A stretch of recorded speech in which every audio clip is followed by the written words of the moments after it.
This is Movies on TV Podcast Industry, and we're here with our spoiler-filled discussion of Doctor Strange in the Multiverse of Madness.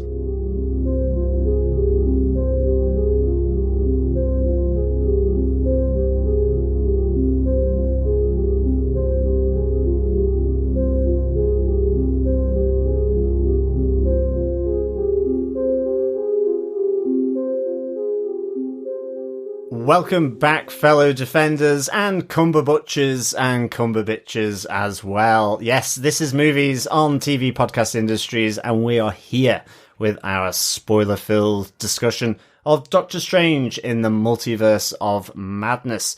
Incidentally, this is the 666th episode of TV Podcast Industries. Yes, it is branded with the mark of the devil, 666. I am one of your angelic hosts, John. I am one of your other hosts, Derek. And rounding out this trio of Illuminati podcasters, I am Chris. Excellent, excellent. You say, incidentally, it's the 666th. Coincidentally, it's the 666th episode. We have hundreds of podcasts that we've covered, and it's just happened to align quite well with the Multiverse of Madness to have the number of the beast as our episode number. Okay, English teacher.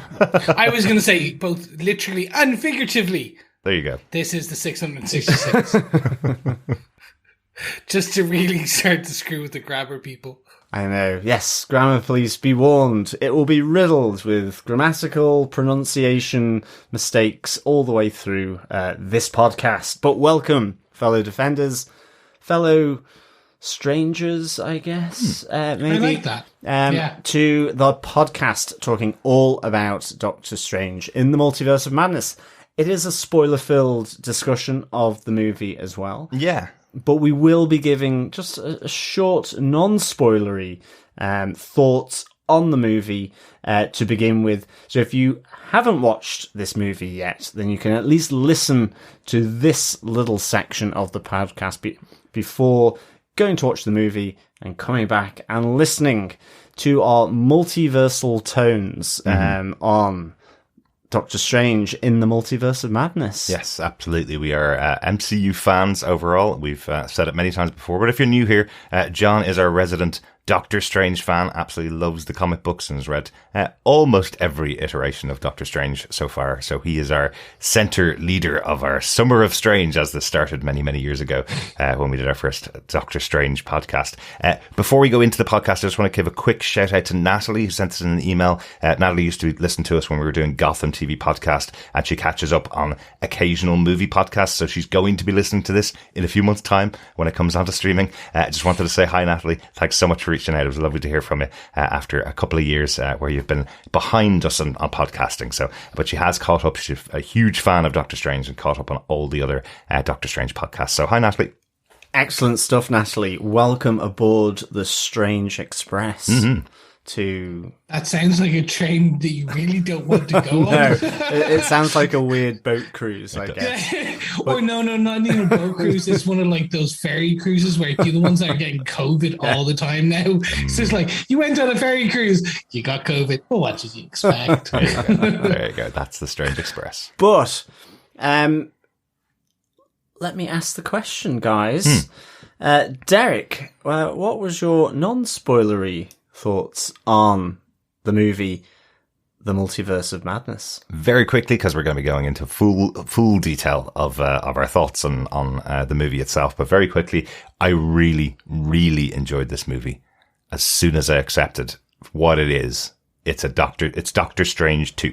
And that's exactly what I was hoping for. I went to the cinema, myself and John had a quick chat before we went in, and I got really concerned having seen all the trailers for it and all the promotion material for it, and No Way Home. Let's put it out there. Doctor Strange in No Way Home is a completely different character than we'd seen in most of the other movies. And I kind of got this feeling we were going to get a movie that was much more about the Marvel Cinematic Universe, much more connected to everything else that was going on in Marvel than a Doctor Strange movie. But this feels like a really good sequel to Scott Derrickson's Doctor Strange #1, the first Doctor Strange solo movie. So I was absolutely delighted about this. Loads of surprises, loads of twists and turns, fantastic visuals. Really, really enjoyed this. This was great for me. Excellent stuff. Excellent stuff. Chris, non-spoilery, please. Non-spoilery. I enjoyed this. I'm not massively high on it because I think I need a second viewing, maybe a third. This is a Sam Raimi film. This is it combines some of his earlier superhero, but a bit more of his horror aspects. And I think it is a Doctor Strange film, which had a load of, for both good and bad. And we get into some of the reasons for that. It takes itself into its own little microcosm where it has left then these threads that you're like, okay, well, that just doesn't fully, okay, well, what about this? And now it's a comic book movie. So you're like, oh, great. It can survive, like a lot of these, they should be able to survive both on their own, but also in the wider MCU. And I think parts of that, for good and bad, is true with this film. So overall, enjoyed it. I think to get a final where I kind of land on it, I need to see it kind of second and third time. But I think it is very much a PG-13 horror, a Sam Raimi film. Excellent. And how about our resident Doctor Strange fan? I'm not going to call you a stranger, John, because you're a friend. Yeah.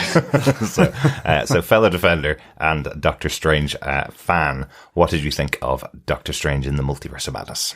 Like, I'm first and foremost, I'm just really hyped that I've got my comic character back in a movie. And in that sense, I was really, really pleased it was a Doctor Strange film, because I actually thought this was going to be a wider MCU movie about the multiverse that was going to be teeing tons of things up, lots of cameos, and that actually Doctor Strange was just going to kind of get slightly lost or just be that sort of focal point in the movies in the same way that Iron Man has become. And I think that Doctor Strange needed his own second movie, and I think we get that here.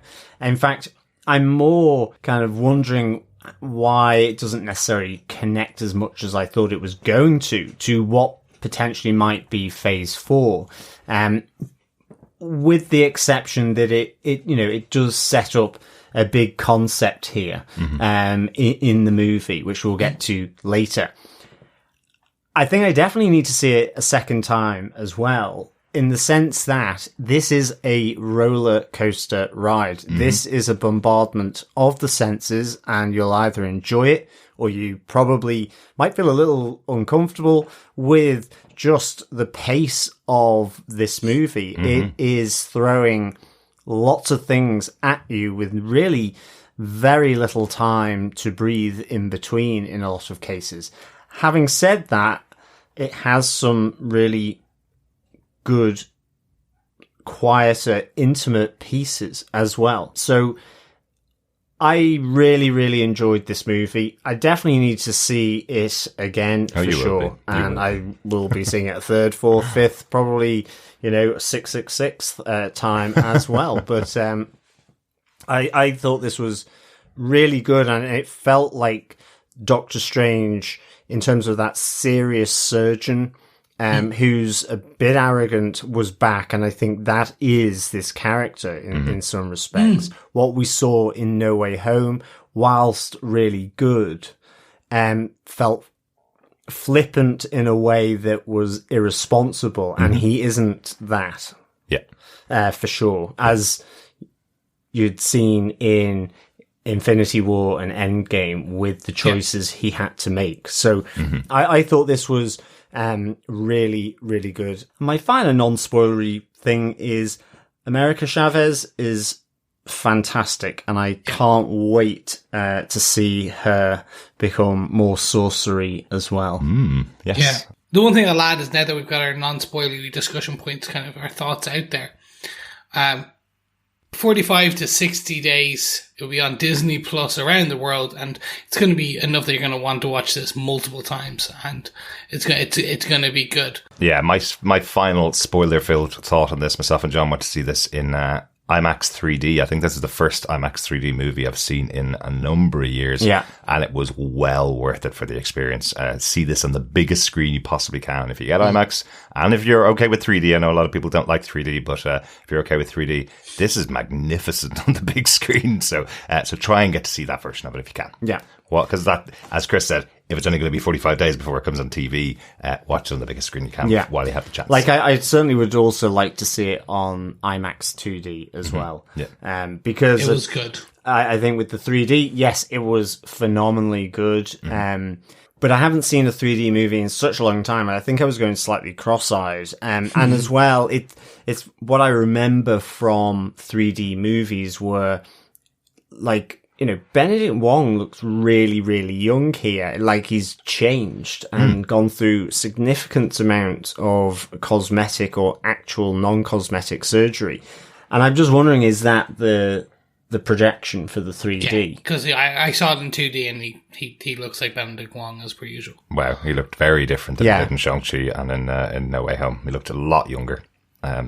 We were giving him lots of compliments for his regimen during his time off during COVID. But let's get into our discussion about Doctor Strange in the Multiverse of Madness. Yes, Derek, what are some of the production details here? Well, as Chris already mentioned, the movie was directed by Sam Raimi. Sam Raimi is probably most well known for comic book fans as the director of Spider-Man 1, 2 and 3. For other fans, he has done some of the best horror and comedy movies, or horror comedy movies, over the years. Drag Me to Hell stands out, and his Evil Dead series, along with the follow-up, Ash vs. Evil Dead, the TV show, which was executive producer on and directed lots of episodes of. Well worth checking out if you're a horror fan, and if you haven't, check them out. They're fantastic. So, Raimi's sensibilities and sense of humor are all over his projects. He's very close to them, and I think that's one of the things that stands out within this Doctor Strange movie as well.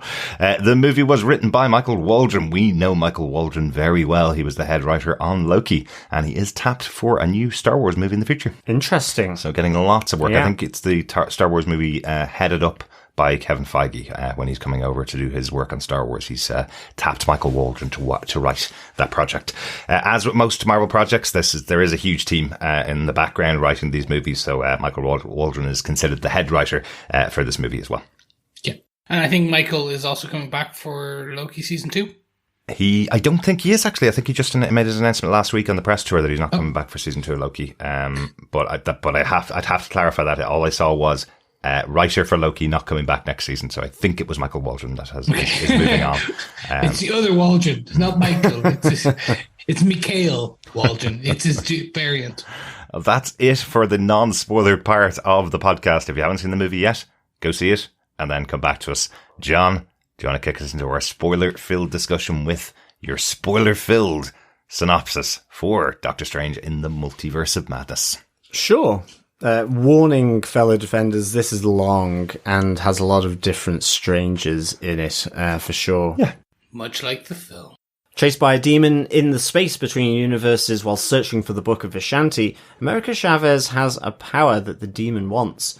Both Chavez and Defender Strange are unable to escape.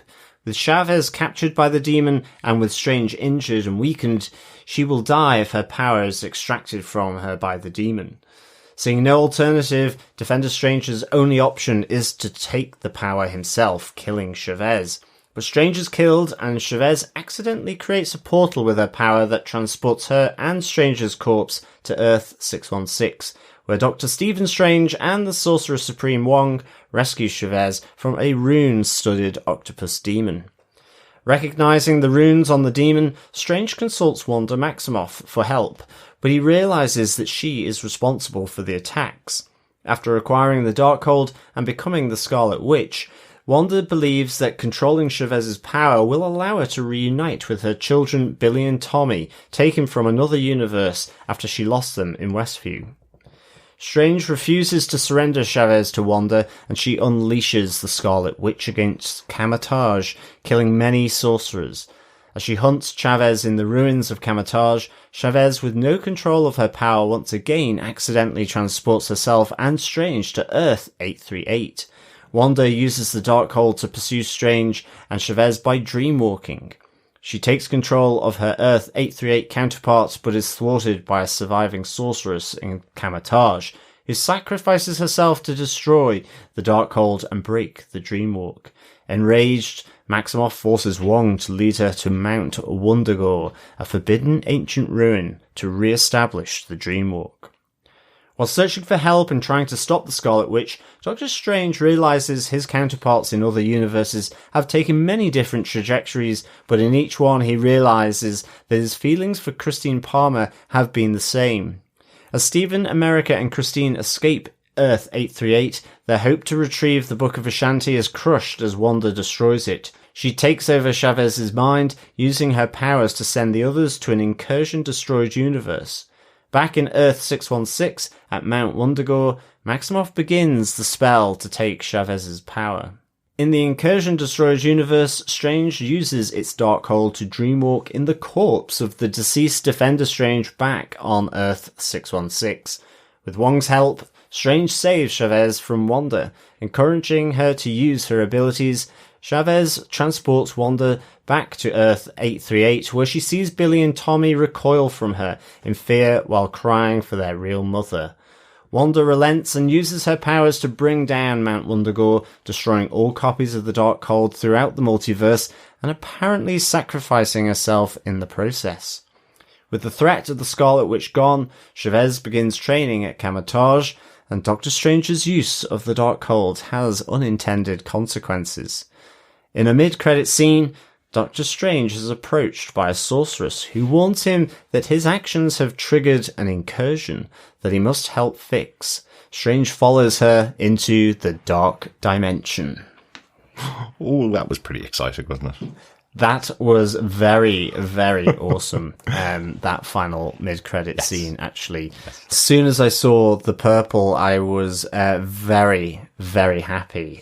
So I think Christine may be getting a competitor for Doctor Strange's affections, dare we say it. Yes, excellent. We will talk about that as we get through our points and notes throughout this episode, I think.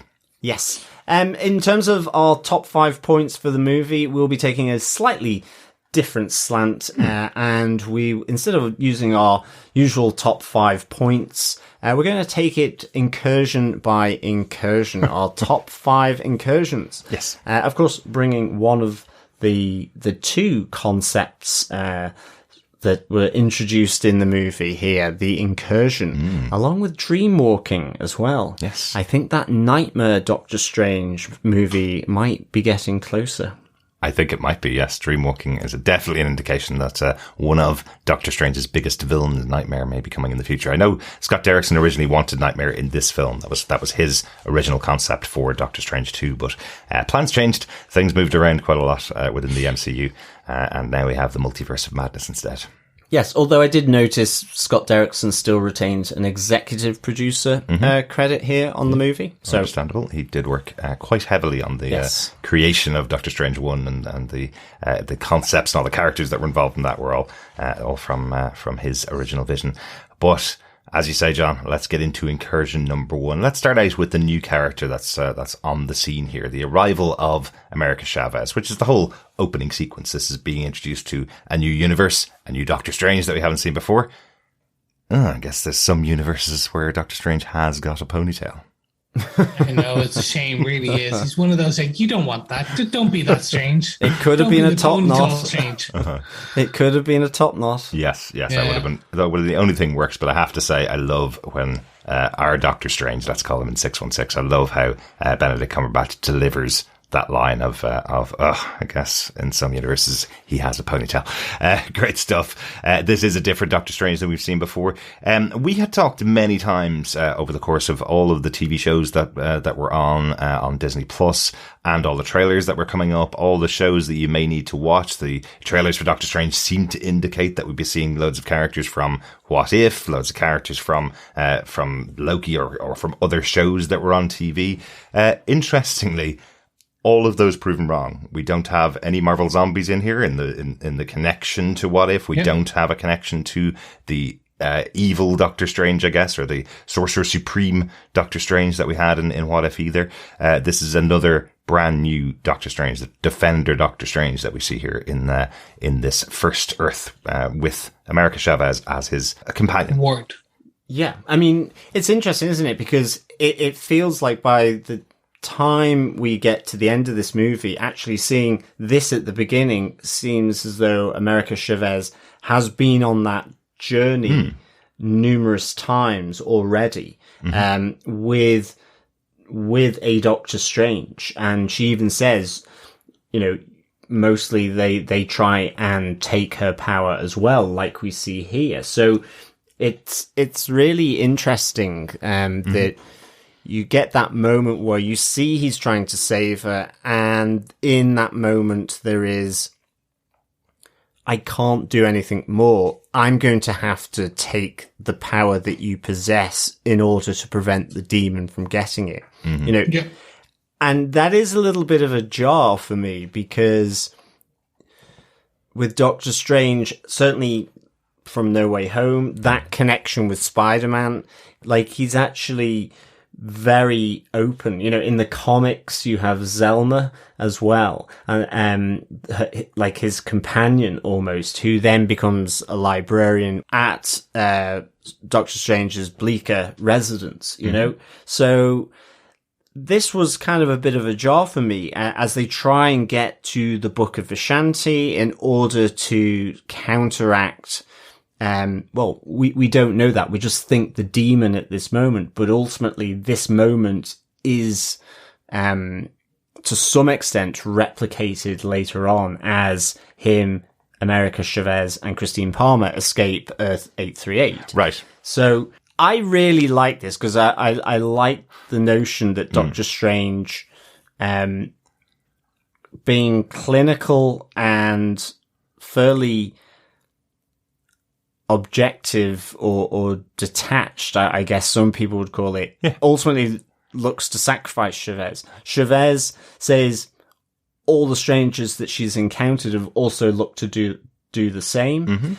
And yet, and there's this hanging over our 616 Doctor Strange as to whether he may go down that path. Certainly when you consider Scarlet Witch.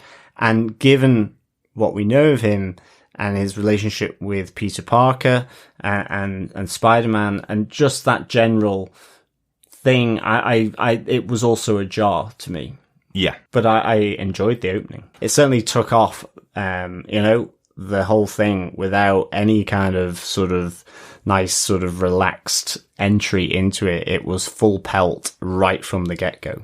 Yeah, and giving tons and tons of exposition, tons and tons of concepts that we have here. You know, if you didn't watch Marvel's Agents of S.H.I.E.L.D., if you didn't watch that TV show, you have no idea what the Darkhold is, really. Yeah. It was introduced towards the end of WandaVision, just as another book which explained who the Scarlet Witch is. It gave details of who that was. We saw Wanda reading the Darkhold at the end of WandaVision, so we have some kind of concepts of it, but this movie sets all that up and sets up its antithesis as well. This book that gives you the power to cancel the effects of the Darkhold. So those concepts that are going on in this big battle, in this massive scene where we introduce America Chavez, don't really know where their powers are right now, but we know that this demon's coming to get them, and Doctor Strange is willing to sacrifice her for it. Big stuff going on here.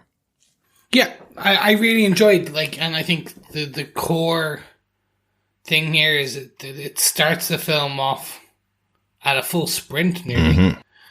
And introduces, it's like, okay, here's the Book of Vishanti, okay, they're jumping through here, okay, you got a kid, you got Doctor Strange, oh my god, that's an evil Doctor Strange, is he evil? No, he's just clinical, like, you've got it, and then you just get that jolt awake of our Doctor Strange, the 616 Doctor Strange, which still sounds weird. The reason I say this sounds weird for any of our listeners, defenders, originally, Earth 616 is the comic book Marvel kind of designation. The actual, I think originally the MCU was like, it was another number completely, kind of, it was like there was 1s, 8s and 5s in there. Again, I don't know it 100%, but it was a different one. what they are saying here now is that the Marvel 616 is whatever the main universe is. In this case, both comics and the Marvel Cinematic Universe. So, you get this jump start. You get this introduction of these characters. You get then a pause. I want to say they started a discussion of a depressed Doctor Strange. Or a Doctor Strange who is battling his own demons. Like, a Doctor Strange who doesn't believe he deserves to be loved or love type of thing. Where we get the wedding scene, and we get that apology aspect, and we get the some very cutting remarks by Christine Palmer. And that all sets up this, like, with America Chavez, the Defender Strange, then jumping into this dream, and then jumping out of this dream, and coming to this overall just Doctor Strange who is battling these discussion thoughts of, does he deserve to be loved? Is he happy? And then the meeting of our Strange and America Chavez. I really enjoyed it. It was this, we start off at a full sprint, and then they just bring us, they do slow the brakes down to kind of give you this time to just kind of go, and here's our Doctor Strange. Okay, here's what's happening. And then ramp back up for this great action scene again, where we get Gigantos, I think they call it but it's Shumagorath. We all know it's Shumagorath, but it was Gigantos, as they call it on the toys. And the reintroduction of America Chavez. And this kind of, we call it, like, I don't want to call it a second incursion because it's not really that point yet, but it's that second beat. Yeah, it's not an incursion, definitely. They're very different things. Absolutely. But again, I love that we have come back to the basics with the Doctor Strange character and what's going on in his relationship with Christine Palmer. Yeah. That was so fundamental to the first movie. And from that point onwards, because the movie has been delayed over and over again, because they've been trying to introduce more and more characters into the MCU, they had bigger stories to tell with the Infinity War and Endgame. Doctor Strange's second film has been one of the longest delayed, one of the longest times between first and second movies. So to bring it right back down, to bring it back to that center core of this character that he's had to miss out on a lot of his life because he's taken this path going down and becoming the master of the mystic arts, having to make that massive decision. Remember, the whole situation arose from Doctor Strange allowing Thanos to do the snap because that was the only way out of everything. And we see that play out in here, and we see the whole side of what he's missed out with Christine as well. If you've watched if you watch the episode with Doctor Strange, you see a lot of the possibilities and where this actually the path that he can go down on with how much he wants to be with Christine Palmer and how much he believes that's the person he's supposed to be. So that's one reason why you might want to watch that episode of What If, is to see how badly it goes for Doctor Strange when he tries to save the life of Christine and tries to save her and keep her with him for the rest of his life. That's probably the best explanation I could give for that episode. But I love that it's brought back down to those two characters really at the starting point. Definitely. I mean, it's a theme that runs, as you say, from the first Doctor Strange movie. But it's also that theme that, along with the America Chavez's theme. So for me, this really sets up the two big themes here. It's Doctor Strange's previous actions and past before becoming Doctor Strange were effectively he's blown the chance with Christine, but in his heart and across multiverses, this is the woman that he loves at this moment. And I guess ultimately pines for. You have the cracked watch, that's the watch that she had given to him that he takes to Kamar-Taj when he's training to become a sorcerer. And so, well, he cracked a Kamar-Taj when he and went he there, cracked yes. as well. So, yeah. This is the setup of what happens when you have that fantastic meeting with Christine Palmer from Earth 838, and I really liked how it connected between those. The other side of it is it's setting up America Chavez's theme here. And the other theme of Doctor Strange, which I was kind of alluding to earlier, is his mentorship of younger sorcerers, magic wielders, or friendly neighborhood Spider-Man. You know, it's something that Donny Cates, particularly as a writer in the comic books, recently has started to really work with this idea that there's somebody that works with Doctor Strange, and while trying to keep them safe, on pretty regular occasions, Doctor Strange will throw them to the wolves if he feels there's a better outcome for the world or the universe or the galaxy or the multiverse. So that's kind of where I can definitely see parallels between how they've dealt with America Chavez here. And you mentioned the character of Zelma from the Donny Cates run that you mentioned earlier on. Yeah. The parallels between those characters, you can really see them stand out. There's obviously some inspiration taken from the Donny Cates run for his relationship with this new ward of his almost. Yeah, but it also it shorthands really as well, in the sense that because of America's knowledge of other strangers from other multiverses, she's wary of him big time. It's shorthanded to that point where some of his mentors, like Zelma, from the Donny Cates run, have become wary and they've become distanced. Yeah. So it sets up that, and we'll come back to it on one of our other incursions. But for me, that was it sets it up for the scene in Mount Wundagore, the finale, at the end, the finale, and I thought that is really nice connectivity here from Sam Raimi. And then just more generally, as I said in my non-spoiler, I really, really liked America Chavez in this movie.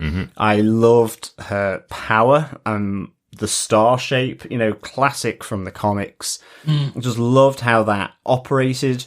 I think we were chatting as well about whether by the end of the movie, whether it could also just almost act like a sling ring within a universe. It seemed to be what was happening, but ultimately her power is that she can punch through, and at this moment she hasn't got that control, or doesn't believe she has the control over her power to punch through multiverses. But I just love the style that they did, you know, bringing the classic star shape to her bridge between multiverses. Yeah, really cool. What did you guys think of the action scenes for this first few points? So the bit with Gigantos and obviously the demon chasing. I thought the demon chasing, that was really good. I loved the bandages that were sort of, and him using that as a, you know, like I think he that's how he injures and ultimately kills Doctor Strange, or Defender Strange. So I really enjoyed that. And of course, you know, these demons are a bit more powered up. We realize, because certainly with Gigantos, you see the runes etched along the tentacles, which really, very cool. And I have to say with that, with Gigantos, the one thing I couldn't stop looking at, dare I say it, was his eye. I mean, it looked like he was frowning with his one eye. I just couldn't like he was just so annoyed that he couldn't get one of his tentacles onto Chavez. So I was kind of fascinated. It felt like they really, you know, in many respects it looked, you know, very good CGI, but the eye looks really expressive. And then to have it sort of, you know, cocktail olive plucked from his eye with a street lamp. That was probably the first moment of horror where I realized what kind of movie we were going to be getting when we saw that plucking of the eye. Quite interesting, the comparative really between Gigantos here in the Marvel universe and Starro over in James Gunn's The Suicide Squad quite recently. Two big villains at the start of the movie, or two big villains in the movie with only one eye. And I do think you're right. I actually like Gigantos a bit better because he looks really angry in this movie. Yeah, he loved really the fight, did. really good fun, and I also loved seeing Doctor Strange run out of a wedding in his wedding suit and going and turning into his master of the mystic arts persona with his cloak throwing on top of him and his suit changing into his robes. I thought that was really cool because we don't get to see that very often with Doctor Strange. He tends to be robed up and ready to go. This was kind of cool seeing that entry scene. Really enjoyed it. Definitely. Yeah, I agree. I was quite happy with how they've kept the Cloak of Levitation as a separate character still. So I was quite fearful that like some of the aspects of Doctor Strange 1 would be kind of forgotten for this multiversal threat, for this next point. And it was great to see that they've kept some of the more core aspects there. Exactly. That has grown outside of Doctor Strange 1, where the Cloak of Levitation has developed even more of a personality across some of the Avengers films and the Doctor Strange in the What If universe, i.e. from the Disney Plus shows, and finally in No Way Home. Exactly. Yeah, great to see the characterization of that, and great as we get to the end of our first incursion. Great to see the arrival of America Chavez. Xochitl Gomez is just so good in this role. Really enjoy seeing her on screen. I hope we see this character loads more in the future. She was really me enjoyable. too. Me too. Really good introduction to the character. I mean, I got a few comics to read. And I have to say, I probably prefer the on-screen version that was given us compared to the comic character. But I think that might just be me showing my age, to be honest. Yeah. The character's been around for about 10 years, so lots of stories to explore, though. Definitely. Yes, let us get into incursion number 2. Get your magical shields ready, because Wanda plus the Darkhold equals the Scarlet Witch. Yes. Yeah, proper payoff, as we said earlier on, for the storyline throughout WandaVision. The story that the Darkhold is found, Wanda wants to use it to get her children back, and is now turned into the Scarlet Witch. I have to say I loved that we got this scene in the orchard, which we'd seen in the trailer, this scene in the orchard where Doctor Strange comes asking Wanda for help, but underneath it all, the whole orchard is burning, everything's on fire, and the Scarlet Witch is actually the person that he's speaking to, and she's just covering it all up with this sheen of, it's Wanda Maximoff, your old friend from the Avengers kind of thing. I thought that was really cool to just peel back that layer and see that she's effectively doing the same thing that she'd done back in WandaVision. She created this lie to cover over what's really there as Doctor Strange comes in. I thought that was a great use of something that we'd seen in WandaVision. Yeah. And even if you haven't seen WandaVision, you can get the idea right. Yeah. So. I absolutely love this because of the reveal. Like the point where she calls out, "Well, take America here," or "How do you want me to?" Where she basically reveals the slip of the tongue, and it was, I heard, echoing across my cinema. Everyone go, oh! Like literally, you could see the realization hit the audience, and it was like almost like a Mexican wave. Was that just from the back row, Chris, that you heard that noise? No, that was from the front and to the back. It was literally and side to side. I really enjoyed it because it was an aha moment, and you don't expect it that early. And also, there were rumors that the Wanda was going to be the big villain in a lot of this, and I never saw that coming. Like, I didn't believe that they would show the level of grieving and they would humanize the character so much in WandaVision. And then to have her essentially be the Scarlet Witch and the big bad. She is the big bad for this whole thing. And I was like, oh, maybe it's like, it's not actually our Wanda, it's Wanda from another multiverse, and our Wanda is like tied up in a basement, or X, or Y, or Z, and all these bits. And I was like, as it became more apparent, I was really shocked, where they essentially did what the comic books did to Scarlet Witch, where they made her a villain. That's it. Absolutely. I mean, It's interesting because I really enjoyed this as well, and it's, as you say, it's straight from the comics in that sense, and certainly like around House of M and so on. But I was kind of wondering, have they taken it too far? I just wondered around that, and I had to just think about that final episode of Wanda. Yes, it's all sorted, but they ultimately, she sacrifices everything, and you have that moment of release that she does in Westview. And the end credit of WandaVision is her alone, stewing in that grief, effectively, with this ultimate power that is the Darkhold. Yes. And so I could absolutely see that this is how she could become, because, I mean, she was unhinged and unreasonable in every way, although she was saying, like when she comes to Kamatage, I'll give you this time, and in that time you have to hand over America Chavez. That's me being reasonable as Wanda.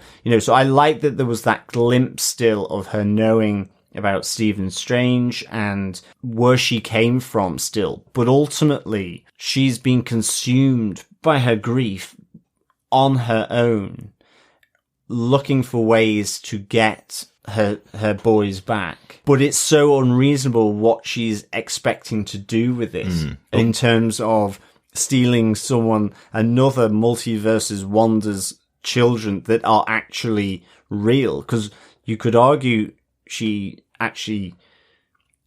invented them in Westview because they were created from her power, for creating that reality. But for her, she had that connection. I mean, again, it's another really interesting look at the reality and what is someone's reality. Yes, that seems absolutely bonkers to us looking at Wanda, that she would do that. But for her, she had to let go of everything. And she's ultimately the MCU's most tragic character. Absolutely. I don't want to underplay, a couple of the things that are there. It's not just that she let things go. She blew a hole in her husband's head. She killed Vision. Yeah. That's what kicked it off. Then she created this town to try, exactly, for nothing at all, and got nothing out of it at all. He was brought back to life, stone taken out of his head, and then he was killed anyway. She created Westview to have this perfect life because of her grief, but she did deal with that. By the end, realized the issue, and walked away from it. What's happened here, and this is the one thing I definitely don't want to underplay, and I've seen it quite a lot in some of the reviews that are coming out. Wanda's not a grieving mother. Wanda's not a woman that wants to have her children back. Wanda's a woman who wants to have her children back and has found a way to do it, which is the Darkhold. And the Darkhold has literally taken hold of her, amped up her abilities, and completely corrupted her sense of self. So this is the only thing that she wants to do, the only thing she wants, and she will do anything to get it. So I've heard a lot of people go, oh, she's just the standard grieving mother who wants her kids back. No, she's that, but amped up to 1 billion, because this most powerful of demonic books is exacting its toll on her the whole way through this. And we see that a few times mentioned. If you use the Darkhold, it will always extract something from you. What's happening with Wanda is her grief was so much that it's taking a bigger toll on her than it would have otherwise. So, And we see it with the Dark Doctor Strange as well. So it's not just that it's Wanda that is corrupted and effectively degraded by the Darkhold. Exactly. As the Dark Doctor Strange says, he says it exacts a heavy price. No, absolutely, I totally agree with that. This is something that has just eaten her from its demonic power. Yeah, that's kind of the fun part of the Darkhold. You have the antithesis, that is the Book of Ashanti, which gives you whatever you need in that situation to solve your problem. Then you have the Book of the Damned, which is the Darkhold, which is like a literal book of the most evil spells ever chiseled into a wall and then transcribed into a book. And not just any wall, Chris, the home of the Scarlet Witch. Wonderful. Yes. And they only mentioned Chthon once, which is interesting. But you may have to explain that for our listeners, Chris. Sorry. So the Chthon is the creator of the Darkhold in the comic books. He is the one who chooses the Scarlet Witch to be his vassal, as well as avatar on Earth. He is connected to Mount Wundagore in the comic books, Mount Wundagore being a place in the comic books where theoretically Pietro and the Scarlet Witch were born and raised by their mother, a witch. But then also there's some high evolutionary thing. It's some very comic booky things happening, going too far. But essentially, Mount Wundagore is essentially almost like the Mount Olympus for Chthon, who is this elder god of big bad. Like, he's just one of he's not Mephisto level big bad, but he is on par. There is our other M word mentioned for the episode. So probably won't got it in there once. Mephisto again. Anything else about Wanda the Darkhold and Scarlet Witch other than isn't Elizabeth Olsen incredible once again in this movie? Wow, she is just she's really good. Yeah, I'm so happy. I saw an interview with her the other day where she was asked, "Is this the end for Wanda in the MCU?" And she said, "Well, every single time after my second movie that I've come back, I've just been signing extensions. So if they come to me with another extension to be signed for her other appearance, which I'm sure there will be one, I will be signing it." So we'll probably see another Wanda Maximoff in the future at some point. Yeah. No, and I'm hoping so. One quick bit from me on Wanda is the battle in Cameltage. Yeah. Where we get this lovely CGI floaty battle that's cool. It's the use of the mirror universe and the very Sam Raimi horror bits where we start getting this the twisted version of how you could use the Mirrorverse with these spikes and then her using the reflection and almost doing this, I'm assuming, a homage to The Ring, where she comes out of a reflection twisted and gnarled like the Japanese horror film, and she twists herself over. This is where it's more and more and more started going, oh, this is not your like your mama's old Doctor Strange. This is starting to become more dark, twisted, as what we came to expect throughout the rest of this film. Yeah. I think that might have been an homage to Drag Me to Hell, but it is his movie. But it's a Sam Raimi touch, definitely. Yes.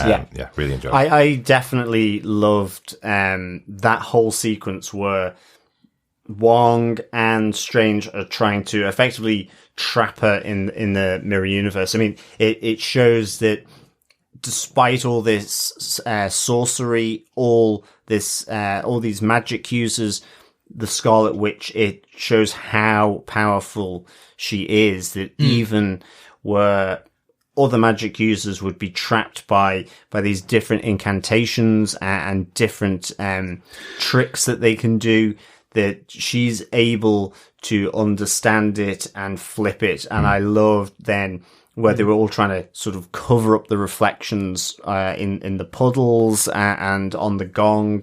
When she started coming out of the gong, I thought that was really good. And just, like you say, it's part mirror universe. It seems like they've added in a whole range of other universes there to try and deal with her. And it doesn't stop her. So I really enjoyed that. And of course, what that sets up, like with Scott Derrickson's one, where the Ancient One is showing him the different realms. But I guess all Doctor Strange movies, have to have this kind of sequence. And I'm so glad that they did that, where they start going through, rather than realms this time, through different universes in the multiverse. One of my favorites being where you're paint. I just thought that was excellent. Really cool. Yeah, really cool touches in there. You don't want to go there because you can't eat anything, apparently, says America Chavez. Well, pizza. Yeah. Certainly not pizza, which may come or may not come in a bowl. Just depends. This was cool. We got glimpses of nice Easter eggs, like the Living Tribunal, which was for those who have seen Loki, there was a multi-headed statue in one of the end episodes of Loki season 1. Apparently that's there, but these all looked alive. Nice little Easter eggs, but it was just fun to see. As you said, there was also one where they were hand-drawn in a very similar style to what could be called Into the Spider-Verse styles, which may connect to later on. Potentially. Certainly could. Yeah, no, that was cool as well. Love that. And I love seeing the dinosaurs as well, that sort of connecting it to Savage Land. Cool. Yeah, not Jurassic Park, because it was also quite Jurassic Parky. Yes. Really good. Kazar in the Savage Land, another interesting comic book that always seemed weird when they tried to tie it into the Marvel universe. Yeah, but I love to have those touches in there. And also, I will say this is the point that I thought we were going to focus most on in the movie. So I'm really glad they did this as a touch to move through various multiverses, give us an indication of them. I just had this feeling that we'd be jumping from one named universe to another named universe, meeting the version of Doctor Strange there, meeting the version of America Chavez there, meeting the version of Christine Palmer or Baron Mordo or whoever we were going to meet in every single universe. I thought they were just going to spread it out and have 10 actors playing hundreds of characters and hundreds of different versions. So I'm glad they didn't do that. I'm glad it was a ride through to give you a feeling, and then they spent some time in some individual universes. I thought that was a really good idea. Yeah, well, and interestingly, that America Chavez is unique, that she is the only one of her kind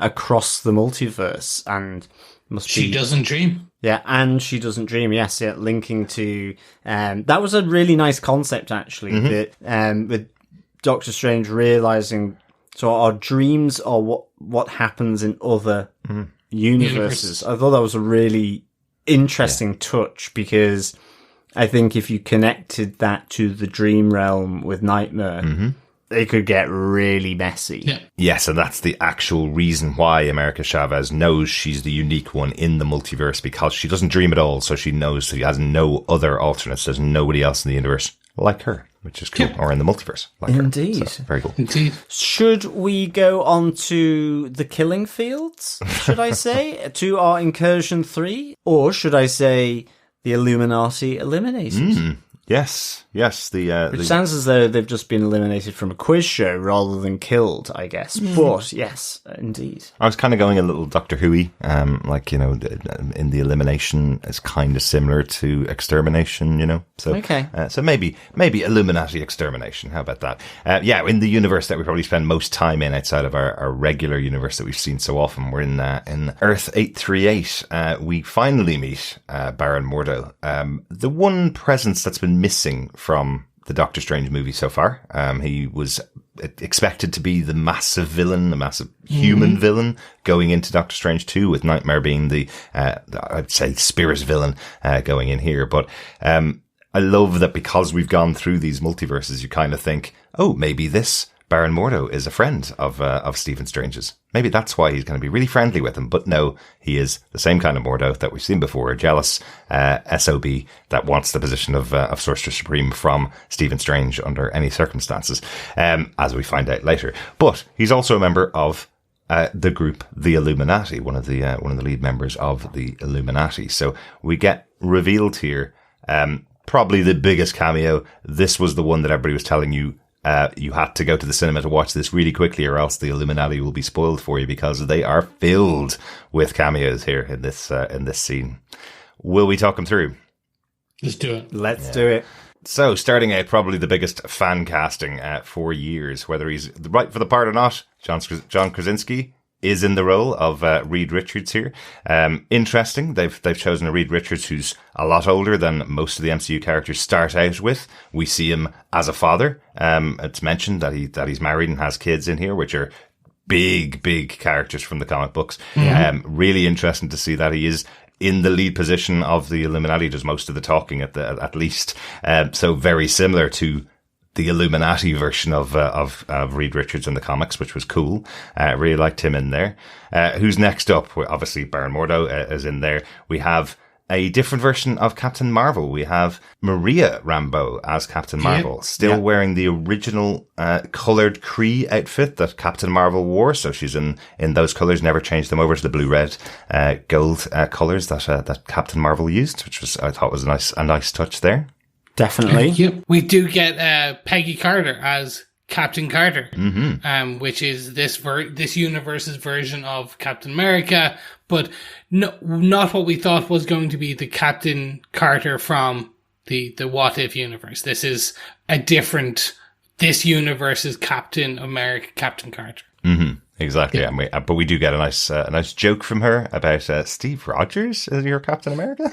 How would that even work? And she does say the infamous "I could do this all day" line. So great to get Haley Atwell back in there. Definitely, and of course there was Black Bolt as well. Anson Mount finally returning, getting an opportunity to redeem himself for the worst MCU TV show. I think we can all say that. That was absolutely the biggest surprise. Well, no, the two biggest surprises was that Anson Mount was back and Black Bolt was there. And I actually was just really pleased for him that he got that opportunity. Plus, I loved his death. I thought it was absolutely pitch perfect in terms of having his mouth sealed up and just the sound waves sort of exploding the back of his head, really, and it all caving in. I thought that was just, dare I say it, chef's kiss. Yeah, loved seeing John Krasinski as Reed Richards. I'm not as such a Reed Richards fan, but it just smacked to me, and I wonder if this is a little bit of a flag of Matt Fraction's Secret Wars version of Reed Richards. Certainly with the beard and the older look to him. That was around the time of the Illuminati in the comic book, so that makes sense. Yeah.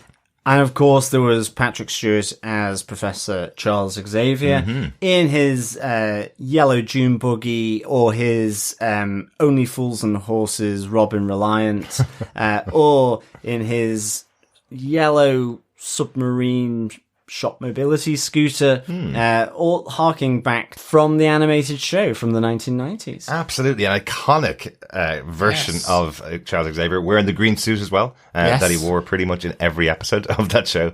He did occasionally change, but yeah, great to see that here. And I'm sure we all noticed this as well, the animated series theme tune playing as he came out as well. Just because if you got a theme tune like that in your arsenal, you got to use it, right?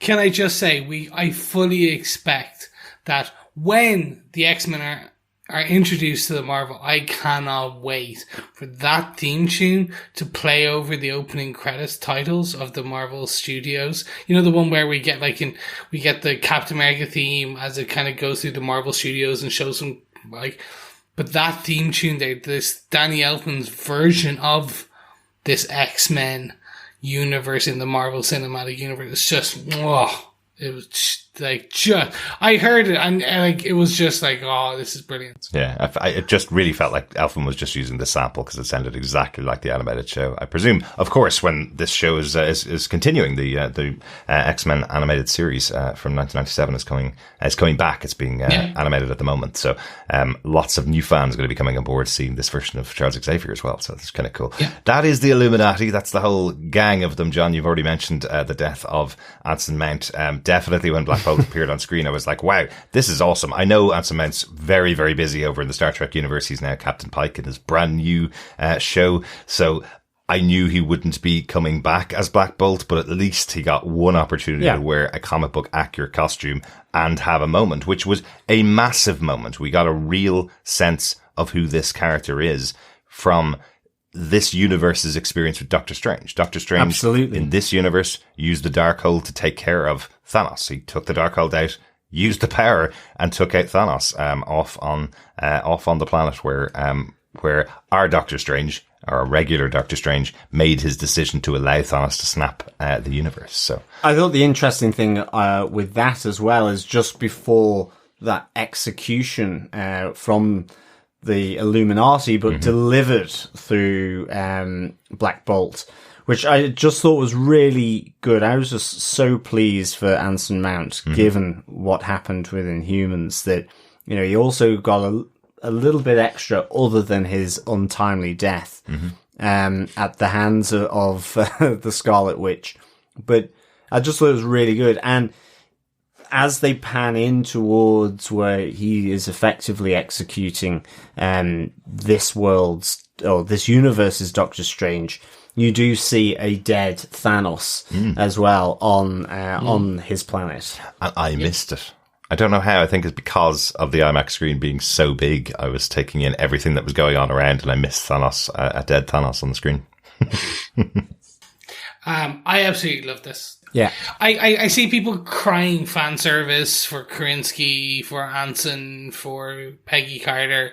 I think this is just, it's brilliant. It's a unique take on the Illuminati. It is also introducing a very important aspect to this cinematic universe, RMCU, on the who these characters are. Because we also need to remember, not everyone's seen the Inhumans, not everyone's seen Fantastic Four, not everyone's seen the X-Men from the back day. People are aware of it, but we are a very particular few of people who know every single iteration of these characters across cinematic history, or silver screen or gold screen. So it was good to be reintroduced to these in this way, and seeing how their powers are used, and also how their powers are turned against them. And by the Scarlet Witch, how she does basically remove Black Bolt's mouth, how she shreds the Rubber Man, how she cheese strings. She cheese stringed him, yeah. She how she goes toe to toe with Captain Carter, and essentially decapitates Captain Carter in the way we have only seen Captain America be decapitated in What If, or zombie Captain America, I should say. I think he's sliced down the middle, isn't he? I thought, rather than head off. Correct, you are correct, yes. Well, I was using shorthand in the term of decapitated being split into, cleaved into, versus being our actual head being taken. I really enjoyed the rockets on the back of Captain Carter, actually, and how she was kind of using them to kind of come to a stop or to propel her forward. Yeah. And again, another dark sort of tint from Sam Raimi here, with just the shield, a bit like from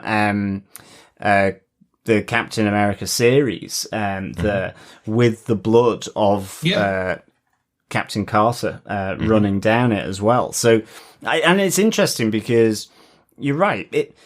There is fan service here, but it's also, the rug is taken immediately because they're all taken out, with the exception of Mordo, by the Scarlet Witch here. And I really enjoyed that. I just thought it was really good.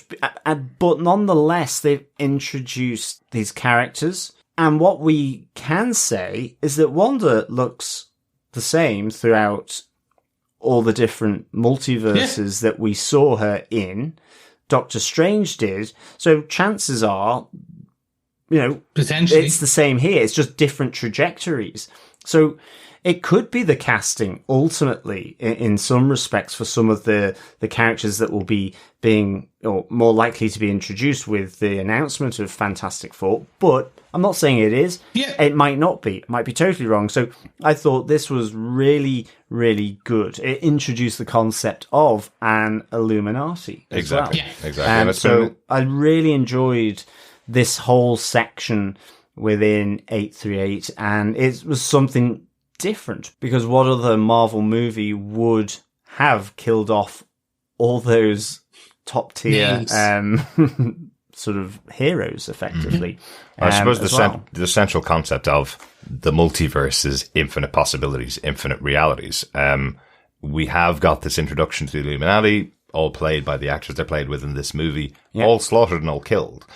But I love that every one of them had the opportunity to change the course of what was happening with Scarlet Witch. Yeah. You had Reed Richards appealing to her on the level that he is a parent as well. He understands what she's going through. He's trying to get across to her. In another universe, that may have worked. In this universe, he's told, well, do they have a mother at home? Because they're going to need to have at least somebody taking care of them after you die. We have Black Bolt. We talked about his power already. He would have been able, if he got one word out, that could have been the end of Scarlet Witch. We know the power of Captain Marvel. We know she almost was able to take out someone as big as Thanos. She has that power. She is that strong, but was taken out here by Scarlet Witch. Captain America, a good shot in there from her. Possibly we would have had Captain Carter taking out Scarlet Witch if she got a good shot in there. She's very tactically, a good tactical ability, you know, every single one of them. And we get a great moment with Patrick Stewart as Charles Xavier. We spent weeks now covering Patrick Stewart on Picard. Very much his ability is talking people around. That's how they use him in that show, is going in to whoever's doing whatever he wants them to not do, and he talks to them and talks them out of it.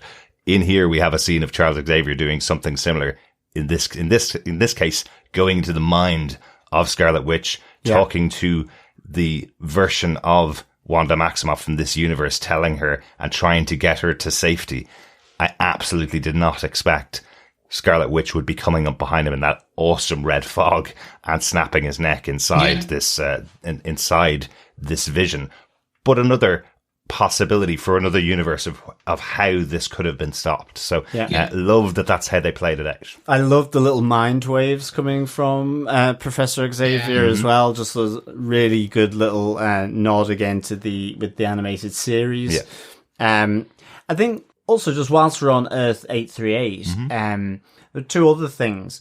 I love, this is where we get the dream walking happening. And I have to say my favourite part of this movie, or one of them, was Wanda dreamwalking for the first time into Wanda in this universe, and how that was portrayed by Sam Raimi in her house with the lamps.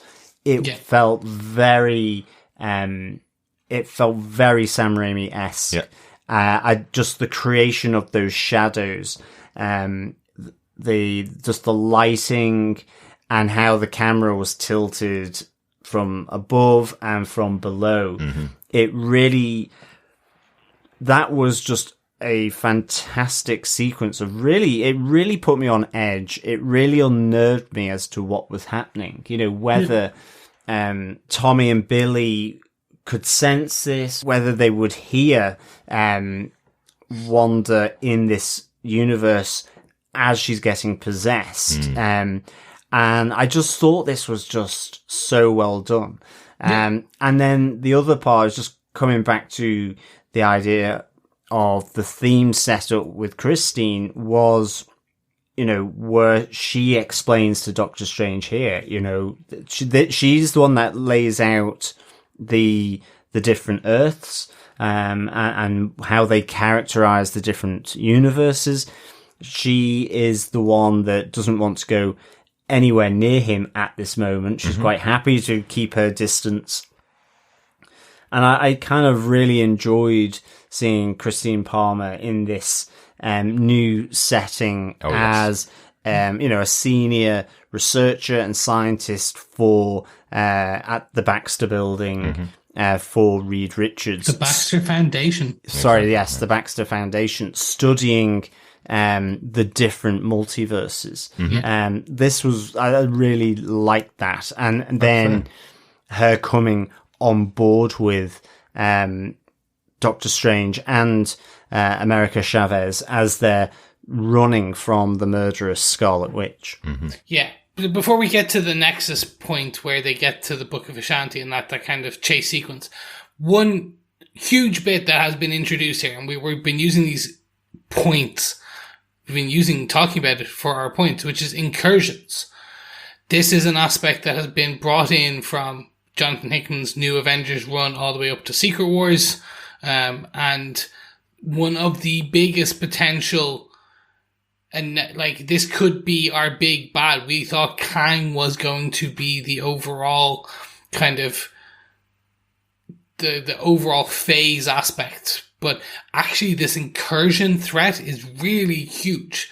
It played, as I said, it started in John Hickman Avengers run and ran all the way to where they got rid of all the multiverses and combined everything into one singular universe and actually a battle world. And it was some of the best storytelling like ever. And I absolutely loved it. But it starts to show this really weird, wacky thing where like universes start colliding, and we hear about this later, and we see how certain universes have been kind of destroyed, and we see one that was destroyed, and this is, for example, this is where the team of the Illuminati is formed. It comes from this run on the Hickman comics where you have some of these brightest names. I think in the comic book it was Namor, Black Bolt, Charles Xavier, Captain America, Iron Man, Reed Richards, and the Black Panther. And you could see, well, obviously they made changes for this MCU version as well, just based on who's around. But you have this as well, and you had Doctor Strange on the group. This being a core central tenet being introduced here could have huge dramatic importance for the future of the MCU, because just want to state, the Russo brothers said they would come back for one storyline. They would come back to direct one set of films, and that would be the Secret Wars. Not the original one where Spider-Man finds his black suit costume. No. This Jonathan Hickman run based Secret War, which, like, you end up getting like a world just entirely made up of doors. You get the Ultimate Universe being brought in. You get Miles Morales. You get all these. Everyone started becoming into one singular place. So can't overstate the importance of this theory really at all. Absolutely. I had kind of mentioned that on a previous podcast when we were talking about how Multiverse of Madness may go about expanding to different multiverses, and actually which this movie hasn't as such done that, but it has shown the multiverse.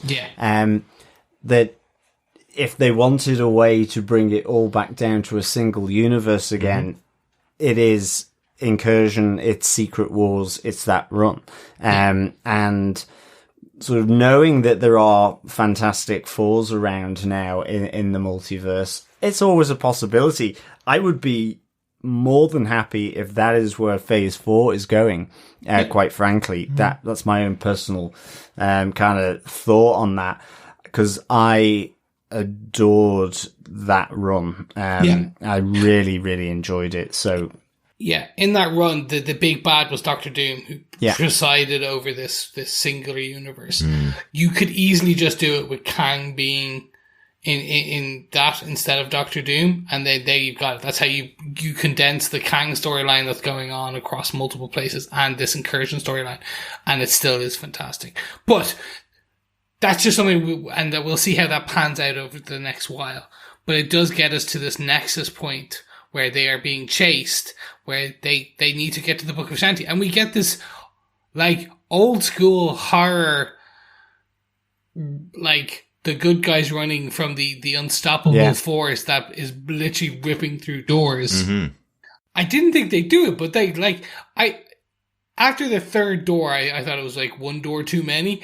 Cause she's just, like, literally, like ripping them in half, like paper. And I'm like, and she gets to a point where she's shuffling like a Jason or a Freddy or a character from Drag Me to Hell or Evil Dead. Yeah, like, it really felt Evil Dead with the camera following the three of them. down the corridor. That was a special moment in terms of just harking back to the Evil Dead, where the camera goes through the woods to the cabin. That was pretty cool as well. I think as interestingly, with the Darkhold is that every universe seems to have its Darkhold. Yet with the Book of Vishanti, I might have misinterpreted it, but it felt like America Chavez in that it felt just singular because it was contained in the space between multiverses, and not within the multiverse. That there was only a single Book of Vishanti as well. Now, it might not be the case, and it's in some respects not that important. No, I think that is the case. Yeah, I think that's the door that Doctor Strange in this universe in 838 has created, a door that gets him to the place. That's where we found Defender Strange at the beginning, with America Chavez just about to get their hands on the book. So it is, one book sitting there. If that book gets destroyed, that's the end of your chances of using it to stop the Darkhold. Which it does, of course. Yes, exactly. It does get fried. Yeah. Well, I think it's because the Book of Vishanti is a sorcerer, is a magical focal point which grants the reader any wish they want, almost like it's the MacGuffin, if you will. It's just like whatever you need, you're gonna get. Whereas the Darkhold is just a transcription of bad evil spells and like kind of witchcraft from the multiple churches or the multiversal churches of Wundagore or wherever Chthon had wrote them down. Yeah, exactly. But speaking of incursions, I guess it's time to move on to incursion number 4 as we go into an incursion destroyed universe here. This is what I guess originally people thought it was the House of M potentially, but it is the Sanctum Sanctorum. It's got another Doctor Strange in here who this time has had the Darkhold itself attached at the hip, and he's very much looking like the What If Strange Supreme, after taking on all the different magic, whether it's good or bad. It's also to the point of saying it's not just to wonder that this happens. Exactly. It is to anyone that has long, continuous contact or uses it. And we do get the old third eye here as well. Yes, we do. Yes. Which is really, really good. I don't know whether I missed it or whether it wasn't in the movie, but I love the line from the trailer that is with the Dark Doctor Strange saying things just got a little out of hand. And I don't think we got that here. No, I don't think it was in the actual scene. But I think it's because he's going through much more detail of what it is that happened, how he got to this point. So in a trailer, really economy, I suppose, of the amount of time you got. So that's why the line was in there. But I do love the line in the trailer. So this Doctor Strange is credited as Sinister Strange.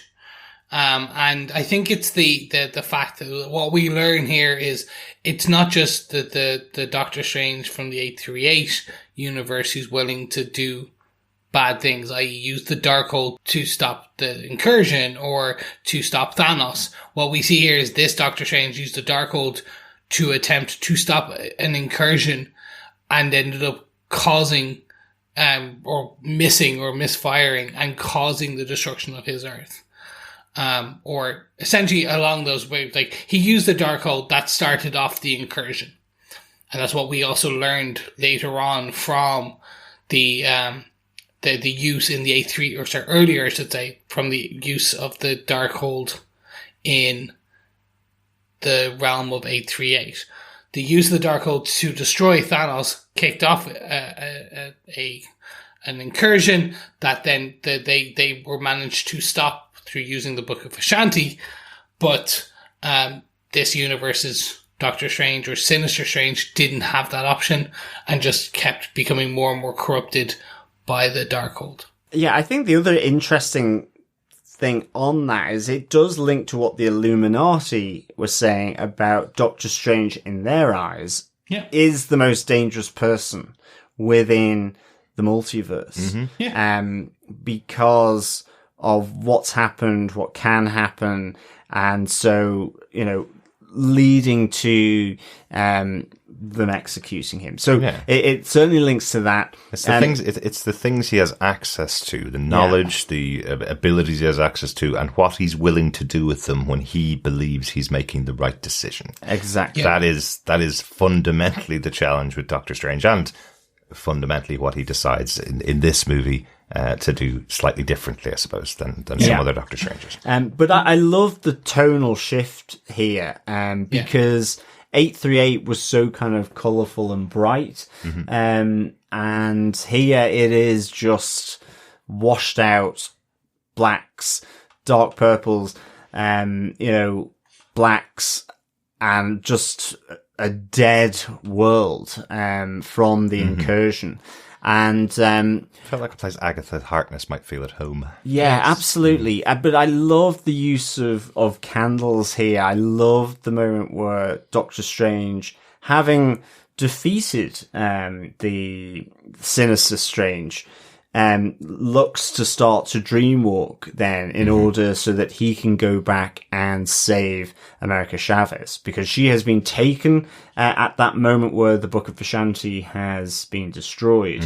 But I just loved how they did all the candles coming round into that sort of hex moment, like we saw with Wanda or the Scarlet Witch in Kamar-Taj when she was dreamwalking as well. So I thought it was really nice imagery, and I loved just that possession then. I kind of wondered when they just buried him on top of a building whether Defender Strange a la Ponytail was going to come back, but I really thought that was a great setup, and I'm glad that they brought him back and then used all the ghouls and the souls of the dead as well. As his power, as his cape. Yeah, exactly. Yeah. That was a really nice touch. And that you had Christine defending Doctor Strange in that moment as well from the souls of the dead that were trying to take him whilst he's in the dream state. That was really good. And again, I think that just really set up, again, another connection to her and Doctor Strange as well. Exactly. There's much more impetus in this movie than she had in the previous one, which is important for your second outing. Can I just quickly, before we jump into the zombie Defender Strange and the death and the next steps, can we just very quickly talk about how cool it was, the musical battle between the two Stranges?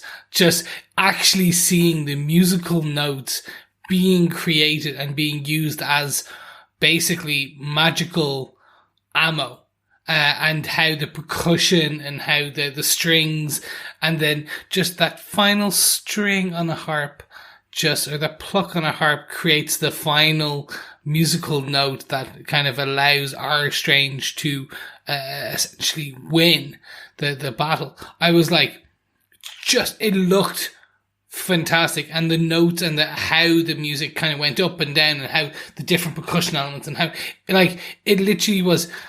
And I was hoping at one point it would almost they'd bring in the Battle of the Banjos, from Deliverance.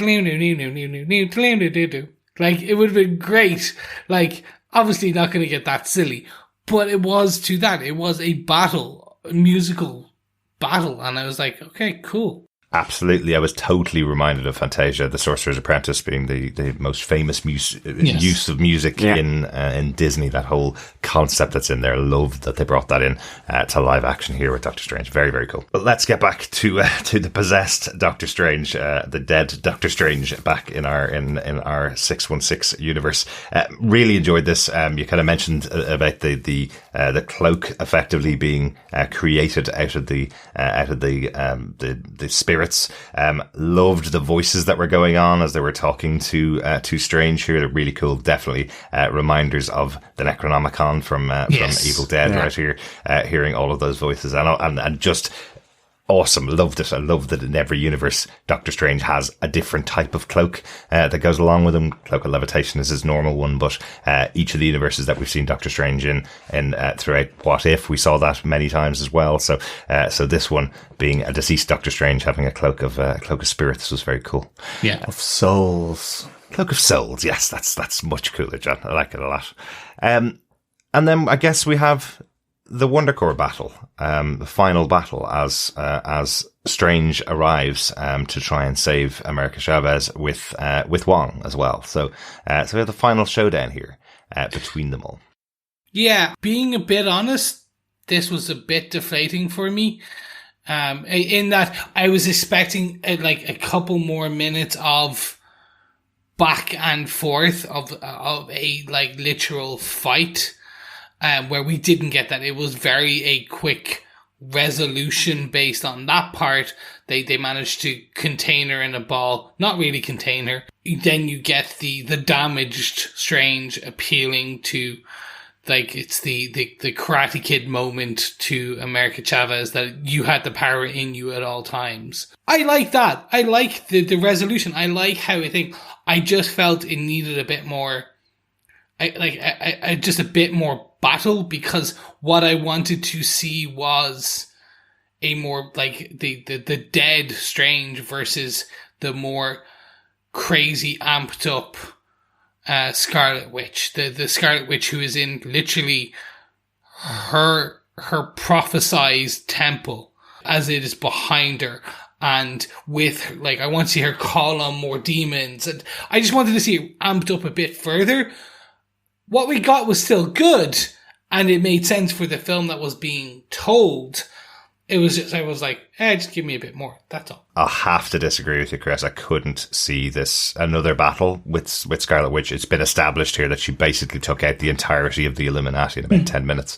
I don't think Doctor Strange is shown as being powerful enough, especially because he's not able to use the Book of Ashanti. If it had been they got the Book of Ashanti versus her powered up with the Darkhold, potentially that might have been a way to do it. But I love this resolution. We talked about it right back at the start of the discussion here about this being a different Doctor Strange. America Chavez is concerned that once again he's going to be drawing on her powers so that he can maybe use those powers versus Scarlet Witch, or just sacrifice her because he knows better.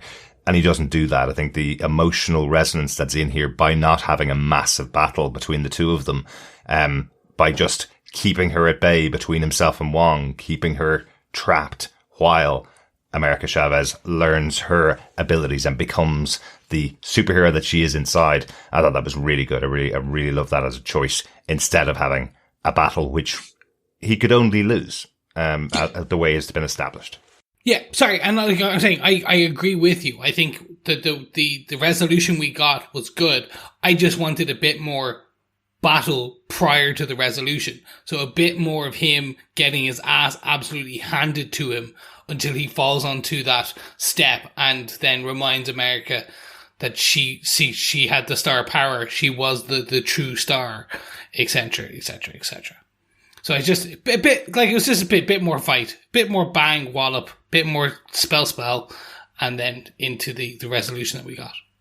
Maybe if it was Scarlet Witch in the Multiverse of Madness, we might have gotten him getting his ass handed to him over and over again. But by that stage of the movie, at this point, you probably need a win for Doctor Strange. He's already walking through the land in the dead body of another Strange. So I can see why they did it this way. Yeah, I love this resolution with America Chavez and Doctor Strange. I just thought it was really good, because the one thing we hadn't mentioned was where America Chavez tells Doctor Strange about her two mums, and that universe where she is effectively frightened because her use of the power has been triggered by fear up till that point. And so you see her as a young child with a wasp or a hornet or a bee, where she activates her power, and her two mums are taken off to another dimension. Yeah. And it's weird, like, before anyone says that is silly, you should see me and my sister when there are wasps around. Yep. If I had that power, I no doubt would activate it, and yes. Multiple people will be sucked into exactly. oblivion. Who only knows where my parents would have ended up in that situation. There were a couple of times during this movie that if you had that power, half the cinema would be gone into another dimension with the jumping and the screaming. Oh, that's true. That is true. But I loved the resolution. I loved that this Doctor Strange didn't go the way of the other strangers that America Chavez. He disrupted her perception and how she thought it was going to go. As she's laying there, she goes, I know now, I have to die. You know, she actually says that to him. Yeah. In her mind, he, in saying there's only one way, is you have to take my power. That's the only thing she can think of. Yeah. And the power of him saying, no, you've always known how to control it. And that actually, because of the Darkhold, because the only thing that can probably break the Darkhold spell and control of on the Scarlet Witch to bring Wanda back is by showing her how crazy you are. It can only come from Tommy and Billy. So I really liked this ending. The other thing I quite liked was that I was actually taken slightly off guard by this whole ending, because so in a way the trailer, yes, it was spoiler in that they showed, you know, this dead Strange or zombie Strange or possessed Strange. Possessed Strange, yeah. But from the trailer, you saw sort of this look on Wong that was kind of, what have you done now, Stephen? And yet, in the movie, it's kind of like Wong was cheering on the fact that he had done this. You know, it was kind of like the reinforcements arrived. So in the end, he didn't really care how it was done because it was reinforcements. And I did like Wong's cheeky sort of magical rope dagger into the underside of the throat of one of her kind of monsters.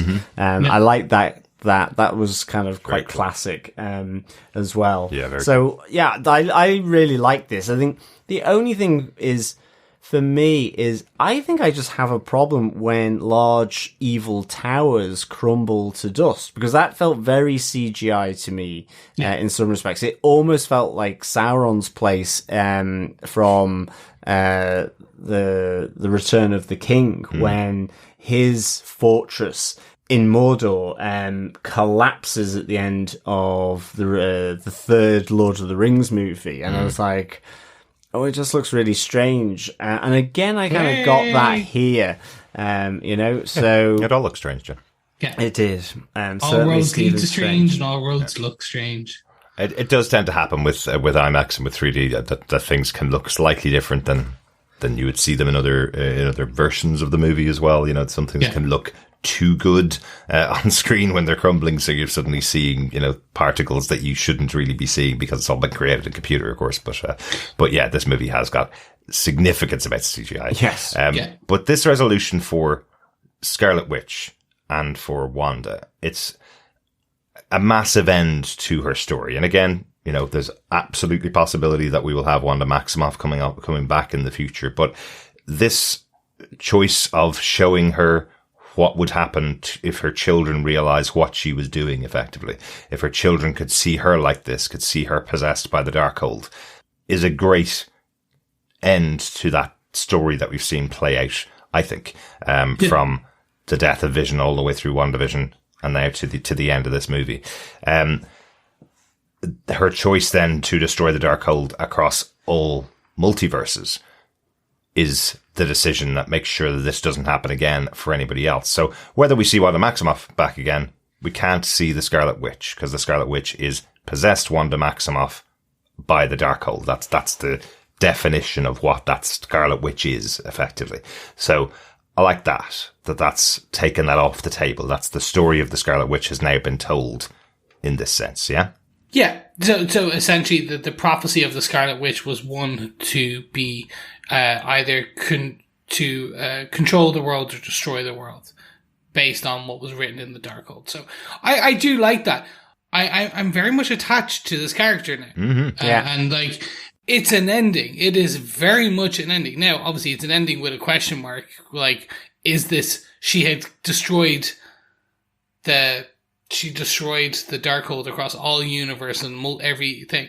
Is she still alive under all that rubble in a cocoon? Or they left it ambiguous enough, but I wanted like a crinkled hand or like that twitched or something to basically tell me the Scarlet Witch, Wanda will return. Exactly. That's why I like this as an ending, because it has your cake and eat it. You know, the death of Scarlet Witch has happened here. The evil's gone and can't return because the Darkhold's gone. But it's entirely possible that Wanda Maximoff is still alive underneath that. She's still massively powerful as a witch herself. Entirely possible that she's able to protect herself underneath. So you have the death of the villain, and possible that hero could return again in the future. So I like that. Maybe Doctor Strange will get her back on a lunchbox in the future. Yeah, maybe. It's just also like she now has even more another redemptive arc. Just like, you feel bad for this character. Like, she was the redemptive arc when we first meet her in Ultron. She was being used by Ultron, so she was bad and had to become good. In WandaVision, like, based on her grief, she did some bad things and had to be good. And now here she has become so corrupted that she basically nearly destroyed the universe multiple times, or different universes, and now will have to make up for that and essentially go, oops, I nearly killed you, America. Sorry. Maybe, but I like the separation here, that it's the Darkhold that caused it. It's the Darkhold that made her do this in here. So I like that they have that separation. So she may not have to go on an uphill battle fighting back in the future. She's been released from that possession. She's been released from that taint, effectively. So, and now she has potentially Stephen Strange on her side, because he knows what she went through. So, so hopefully they'll take that path. Yes, we don't need another redemptive arc for the character Wanda Maximoff in the future. If she does come back, I'm sure it'll be in another different variation. So, yeah. Yeah.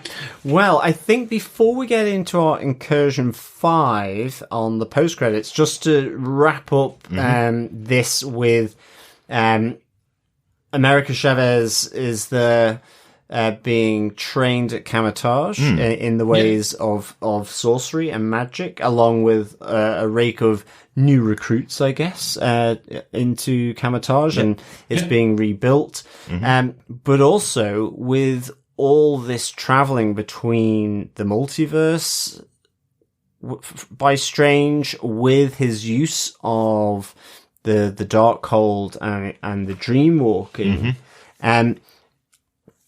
So even though the Darkhold has been destroyed across the multiverses, we still get the third eye popping up as he's off to get, I guess, a tuna melt for Wong, and as his third eye pops on his forehead as he tries to cross the road outside of the Sanctum Sanctorum. So there have been consequences within the MCU and with Earth 616, as we're calling it here, to our Doctor Strange. Yeah, so he's used the Darkhold, so there is an impact on him.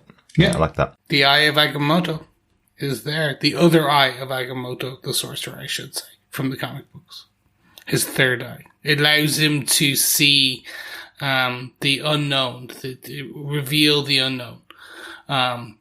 Similar to the power that we see him when he kind of reveals Gigantos.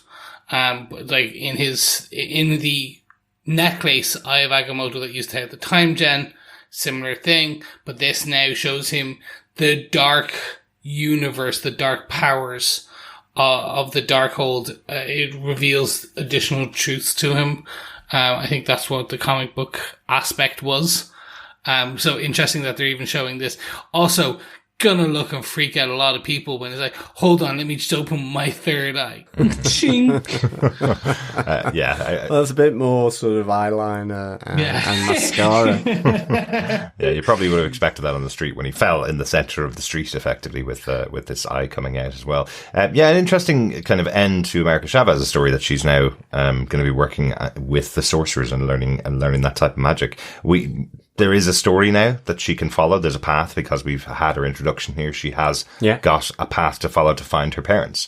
Doctor Strange telling her, they were put into another universe, but if they survive like you did, well, then they're out there. So you have an opportunity to find them. So looks like we may see that story in the future of America searching through the multiverse, trying to find her parents. So very cool. I think actually that's going to, if anything, could be a Disney Plus show.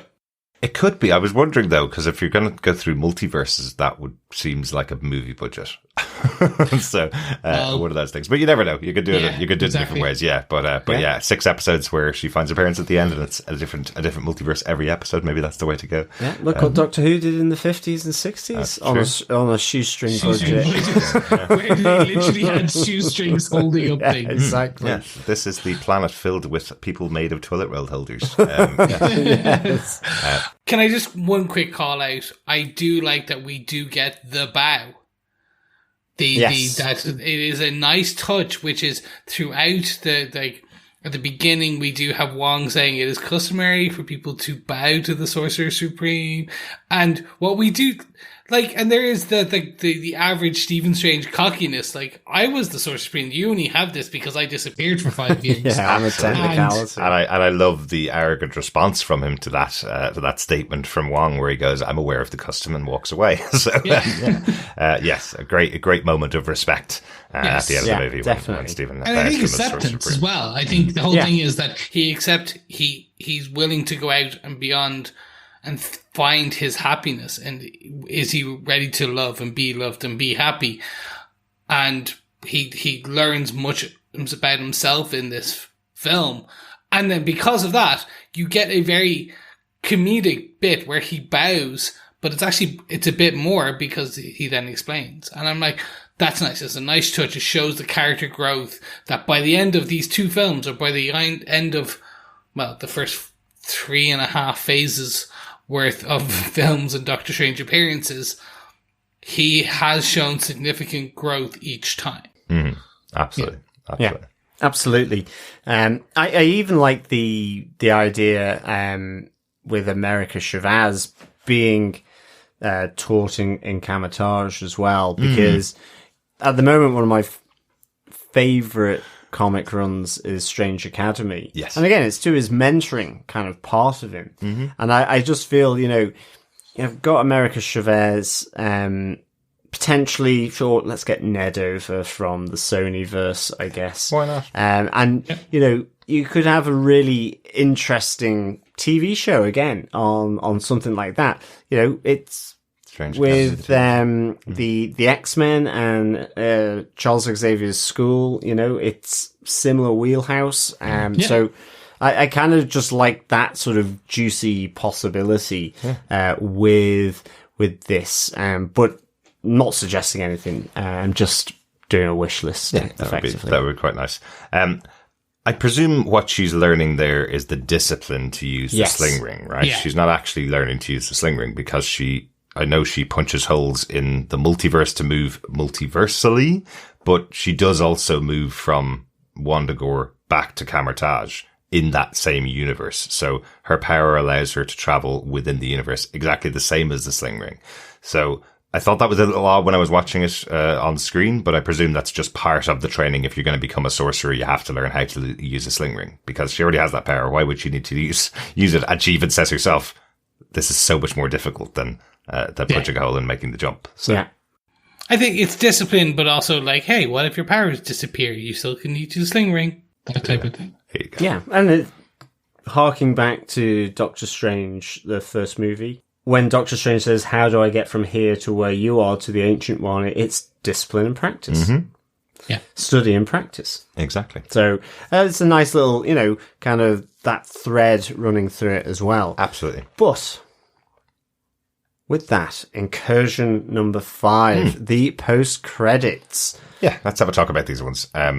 Let's just quickly talk about the second post-credit first, because the other one is the one that we really want to talk about. Second post-credit, Bruce Campbell did make an appearance earlier on in the movie. Those who don't know Bruce Campbell, he did star in all of the Evil Dead movies, made a cameo in every one of the Spider-Man movies, and pretty much everything that Sam Raimi has been able to have him cameo in. He's cameoed in. This time he was a pizza vendor on the street, or a food vendor on the street that was almost taken advantage of by America Chavez, who thought food's free in every galaxy she goes to, every multiverse that she goes to. Not true. He gets paid, but he gets cursed by Stephen Strange to hit himself in the face repeatedly, using the best version of Bruce Campbell. This is the person that is so good at doing physical comedy. Yeah. So I love that they got that throughout it. He gets the second post-credit scene because he gets to say, "It's over," in very Ferris Bueller type of way. But really what he means is he's been punching himself in the face for 3 weeks, and it's finally over. Yes. Love it. Thought it went down really well with our audience. I know some people don't like the comedy scenes. I know, John, you've been critical of the comedy scenes as post-credits in the past, but this one went down really well with the audience who sat through the credits waiting for it. It was kind of because it was good. And it was Bruce Campbell. Yeah. But then let's move on to the actual main event of the post-credits. The introduction of a character I never thought would make it to the MCU because of the history and of who she is. We do get a Charlize Theron donning a superheroic uniform of purple, which can mean probably only one character she is playing. Mr. Harrison, do you want to tell the world who this character is? It is the very powerful sorceress, Clea, or Claire, however you want to pronounce it. Even after all this time, I'm not entirely sure. We covered quite a lot of Doctor Strange comic book runs as well, and it was very difficult. It is very difficult to rest on Clea or Claire.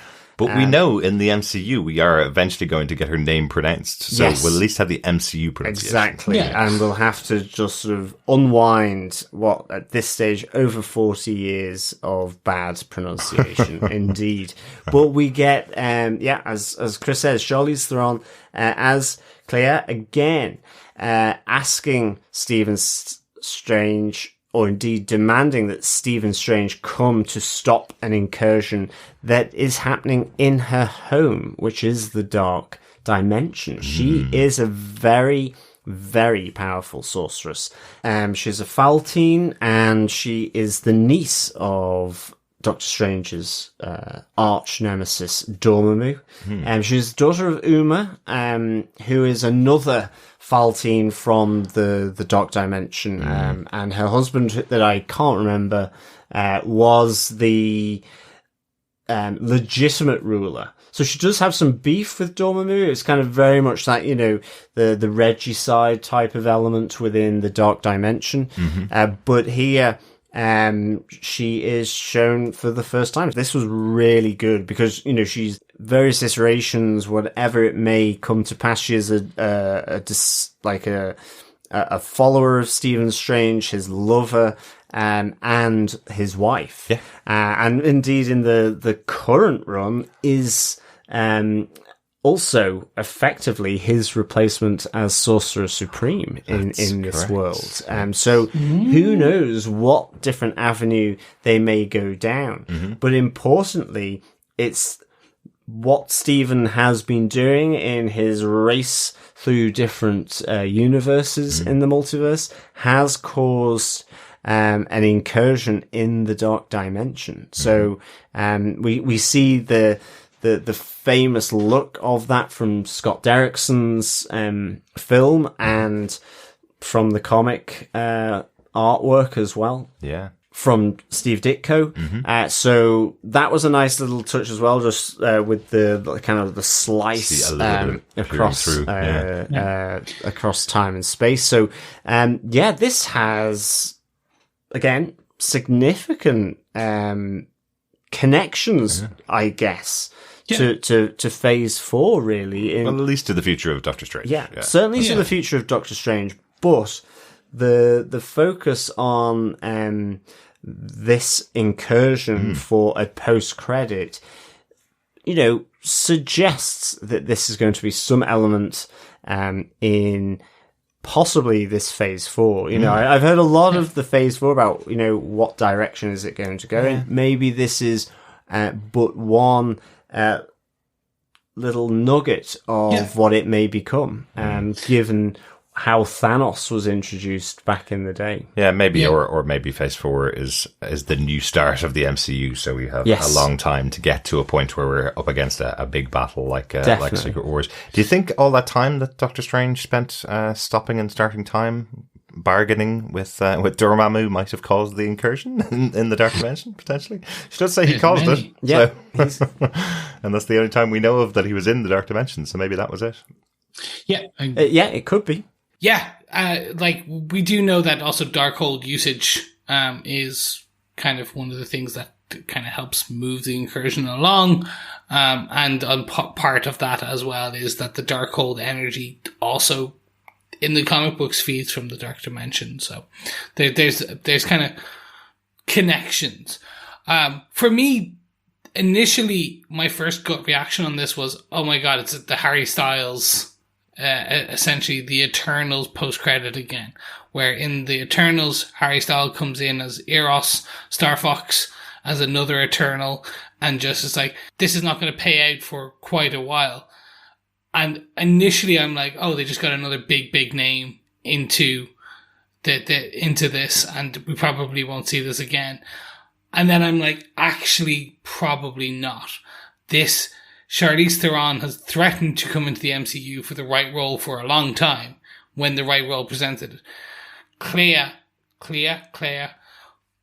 The Doctor Strange potential love interest and or wife is a big enough one, and she is a big enough character that, okay, this could be like a character that will come back in multiple points and kind of things like that. So I was like, initially I was like, oh, it's a Harry Styles kind of cameo drop, and I'm like, actually no, I think this was thought about. They just didn't.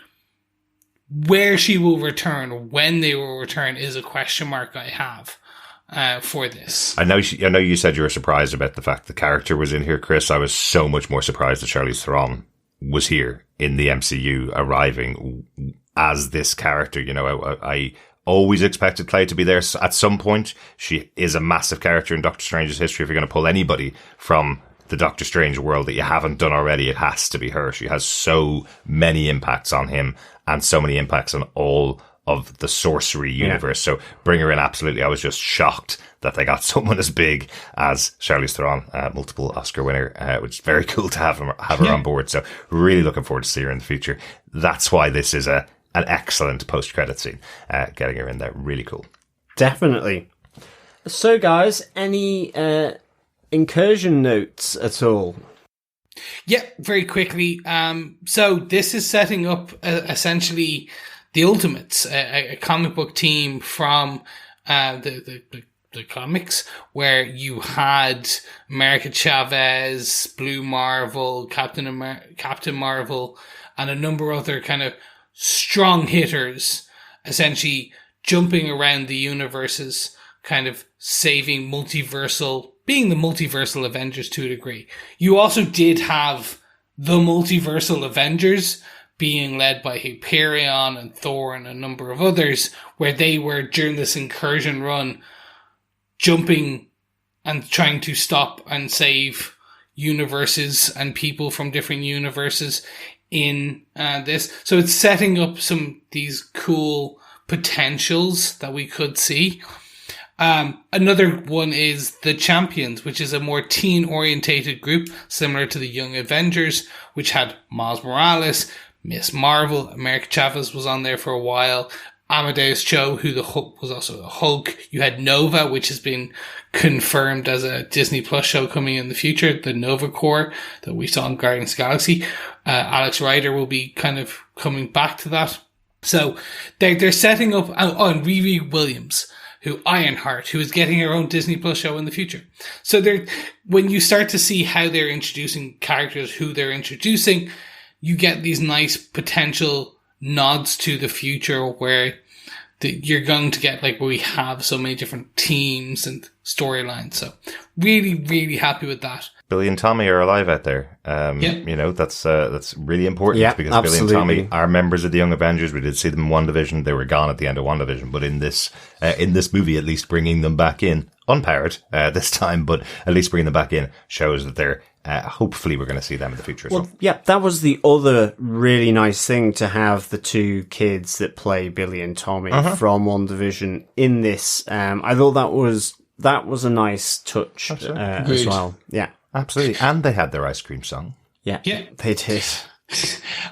Speaking of food, I did like that they called in America Chavez and her pizza. So in the comic books, anytime she travels or uses her powers, she has to have pizza. So you'll end up you'll see panels where she uses her powers heavily, and literally the next panel on the comic book is her eating some pizza. Yep.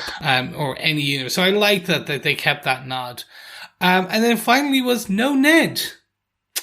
Like, we did see Ned in No Way Home being potentially a sorcerer in training, being able to use the sling ring. I was hoping a nice cameo of him in Kamar-Taj, but I suppose with the end of No Way Home being what it was, maybe the Kamar-Taj team didn't go up and pick him up to give him some training based on how that film ended. Yes, absolutely. I hope you've all seen that movie. If you haven't, I hope you understand what we mean. Yes, I had to be very cryptic there, but I think if you've seen it, you understand what I'm saying. If you haven't seen it, I haven't ruined anything for you. You're fine. Yeah. Very true. Very true. Good stuff. Let's close out the discussion on the episode then with a quick wrap up of whether you defend Doctor Strange in the Multiverse of Madness. John, kick us off. Do you defend Doctor Strange in the Multiverse of Madness? Yes, I do defend Doctor Strange in the Multiverse of Madness. I would give this 4.5 multiversal Chavez stars out of 5. Very good. I really enjoyed this, and I've only watched it once. And I guess I agree. I'm biased. This is my character that I absolutely love to bits, and I thought that this movie provided another Doctor Strange movie. At its heart, is Strange coming to terms with the realities that he's going through. His affection and love for Christine, meeting this new girl, this with powers that she doesn't understand, that is apprehensive of him. And I think these different touch points really flow through this movie really nicely. There is action aplenty. I love Wanda Maximoff in this. I think everyone is absolutely acting their socks off in terms of the action, the pathos and tragedy of Wanda Maximoff, and the unreasonableness of the Scarlet Witch. I really absolutely loved Sam Raimi's touches through here. As I said, in particular, Wanda and the lamps in Earth 838. Who else could have just killed off the Illuminati after just being introduced to all these iconic characters, or different characters in those iconic positions? It was really, really good. Yeah. And I thought it was topped off quite nicely with a cherry on top with that mid-credit scene for me as well. I found this just really sort of lip-smackingly sort of delicious to bring in Clay here. And I've got one thing, the reason why I wouldn't give it 5, This is very, very sort of fast paced. I don't necessarily have a problem with that, but it is sort of grip on to the arms of the seat in the cinema and just be prepared to sort of have it sort of running at a pace. But it covers a lot of ground and it does it well. And it does still have some of these moments, such as between America and Stephen and Christine in there, which don't last very long, but that they just add those touch points through where you really get to see Stephen Strange beginning to understand the multiverse here.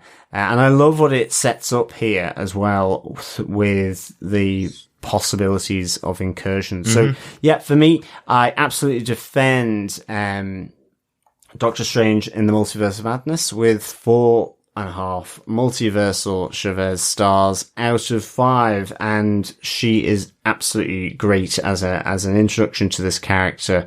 It was done really, really well. Chris, do you defend Doctor Strange in the Multiverse of Madness? I do. I do. I don't know where I would end up putting it on a kind of overall scale yet. I need a few more viewings. I think it was hugely hyped for me. There was a number of leaks. We knew there was going to be the Illuminati, who it was going to be. There was rumors left, right. Oh my God, Tom Cruise is going to be in this. It was becoming like Endgame Infinity War level hype. And it really was. It was becoming that crazy ridiculous. So what we got, it was fantastic. Like, they managed to bring together a very coherent story.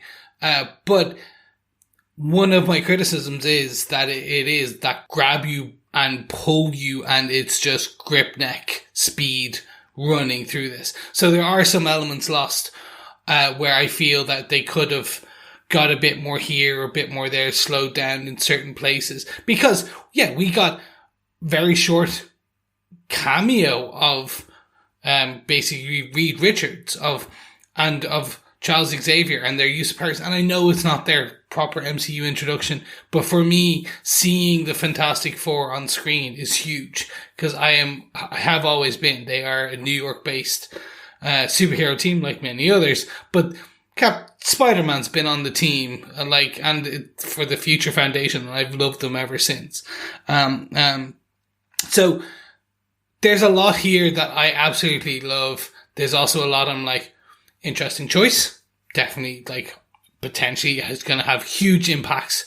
But also some of it is, okay, well, that's kind of null and voided this, or this character's, I thought could have gone more places. So I think for me, it is a lot of fun. It is a very Sam Raimi film. Like, for whether you like that, or like that can be good for some and good for others. It also does show the potential for horror. They're like, if they lean into this, they can show that Blade can have some jump scares in the future. Werewolf by Night can have some serious jump scares in the future. Like, it does show that you can have film noir. You could have like horror films. You could have a superhero film within the superhero universe. There's different genres available. As we have seen, there's comedy available for whether you like it or not. So this I enjoyed. I want to view it more, and that will kind of tell me where I end up totally on it. But yes, I do defend this film. Derek, wrap us up. What did you think? Do you defend Doctor Strange in the Multiverse of Madness? Yeah, I absolutely defend this. This is right up there with Shang-Chi for me as one of the best MCU movies of Phase 4. Really, really good. I think that's one of the things. Where are they going in Phase 4? They're creating these great new introduction movies. They're creating these great introductions for new characters for the MCU. I'm not pinning my hopes on where it's going in the future, because I was so caught in this movie. I loved what Sam Raimi did. I love what the actors did. Again, huge shout out to Xochitl Gomez. I didn't know anything that she'd been in before. She was in Babysitter's Club, I think, a TV show in the past, but she plays a great role here as America Chavez. gushed all about Elizabeth Olsen throughout WandaVision. That's back and present here. Benedict Cumberbatch has that great, sardonic Doctor Strange back again for this movie, which was kind of lost a little bit last time he appeared in Spider-Man.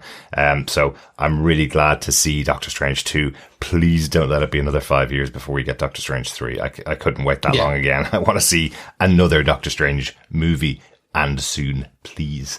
That's my defense for this. Really enjoyed the movie. I'm looking forward to seeing it again when it comes out, and maybe I'll get to the cinema to watch it again. Yeah, excellent stuff. Yes. Well, fellow defenders, let us move on to our feedback, your thoughts of Doctor Strange in the Multiverse of Madness. Just before we do, we want to say a big thank you for everyone supporting TV Podcast Industries over on Patreon. This episode of TV Podcast Industries is brought to you by our supporters, including Parthenia Locklear. So thanks very much, Parthenia. Thanks so much, Parthenia. Great to have you as a supporter of us for so many years now. It's great. Absolutely. Yeah, really good. Yes, thank you so much, Parthenia. We really do appreciate all the support everyone can give us. And of course, if you can't support us on patreon.com/TV Podcast Industries for a monthly amount, you can support us on a one-off donation by heading on over to buymeacoffee.com/TV PI, and that keeps our illustrious editor and producer in caffeine as he toils away into the wee hours of spell weaving, editing this discussion into coherent ramblings. But beyond that, honestly, it does help keep the lights on, the engines running, and the servers going in the background. You can also support us if you would like by sharing the podcast. Because, John, what is sharing the podcast? Sharing the podcast is, of course, sharing the love. Absolutely. Yes. And thanks so much to all of our fellow defenders and listeners for your support over the last 666 episodes. Another great way to support us is sending us in feedback. Just like Coffee and Vodka, who has emailed us with his thoughts on Doctor Strange the Multiverse of Madness. He says, "Greetings, fellow spell-weaving cinephiles. Dr. Stephen Strange was, in his debut, a vainglorious person who, by the end of the film, became one whose character and sorceress tactics were based upon the simple fact that it's not about you, Stephen. In Avengers Infinity War, he was an even more mature character and better tactician, exploring 14 million possibilities, managing the fight against Thanos, much to Tony's chagrin. In No Way Home, he was an impulsive, deflecting, good judgment lacking, easily defeatable plot device, delivery system, one which separated corporate properties and set up firmer footing for Sony in the future. In the Multiverse of Madness, it's a welcome return for our mostly serious and intelligent sorceress superhero, discounting Stephen's assumption of once a good guy, always a good guy. Wanda's House of M madness was excellently portrayed. Of the cameos, Bruce Campbell was the one that made me go all squee. Being a Sam Raimi thing, I should have expected it, but still very awesome. What was your squee moment? Or cameo? 616, Wondagore, Illuminati, Black Bolt, Captain Carter, Reed Richards, Charles Xavier, that theme music, What If Strange? Wow, oh wow, America Chavez, who could have in the wrong hands been nothing more than a human MacGuffin, was anything but. Wanda's acceptance of her lot and redemption felt earned.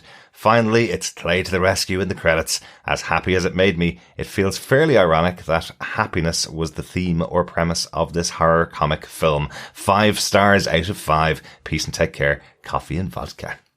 Excellent stuff, Coffee and Vodka. Yeah, thank you so much. Yeah, you've increased the out of 5 by 0.5 from mine. So good stuff. Well, he's going stars for America Chavez, which I like. Is true. Yeah. My squee moment absolutely was clear coming in, for sure. I certainly was not expecting that. I think Reed Richards as well as Black Bolt was there. There was quite a lot of squee moments in that Illuminati, and then squeal moments when they all died brutally at the hands of Wanda, apart from, of course, the evil Sorcerer Supreme that was Baron Mordo in there.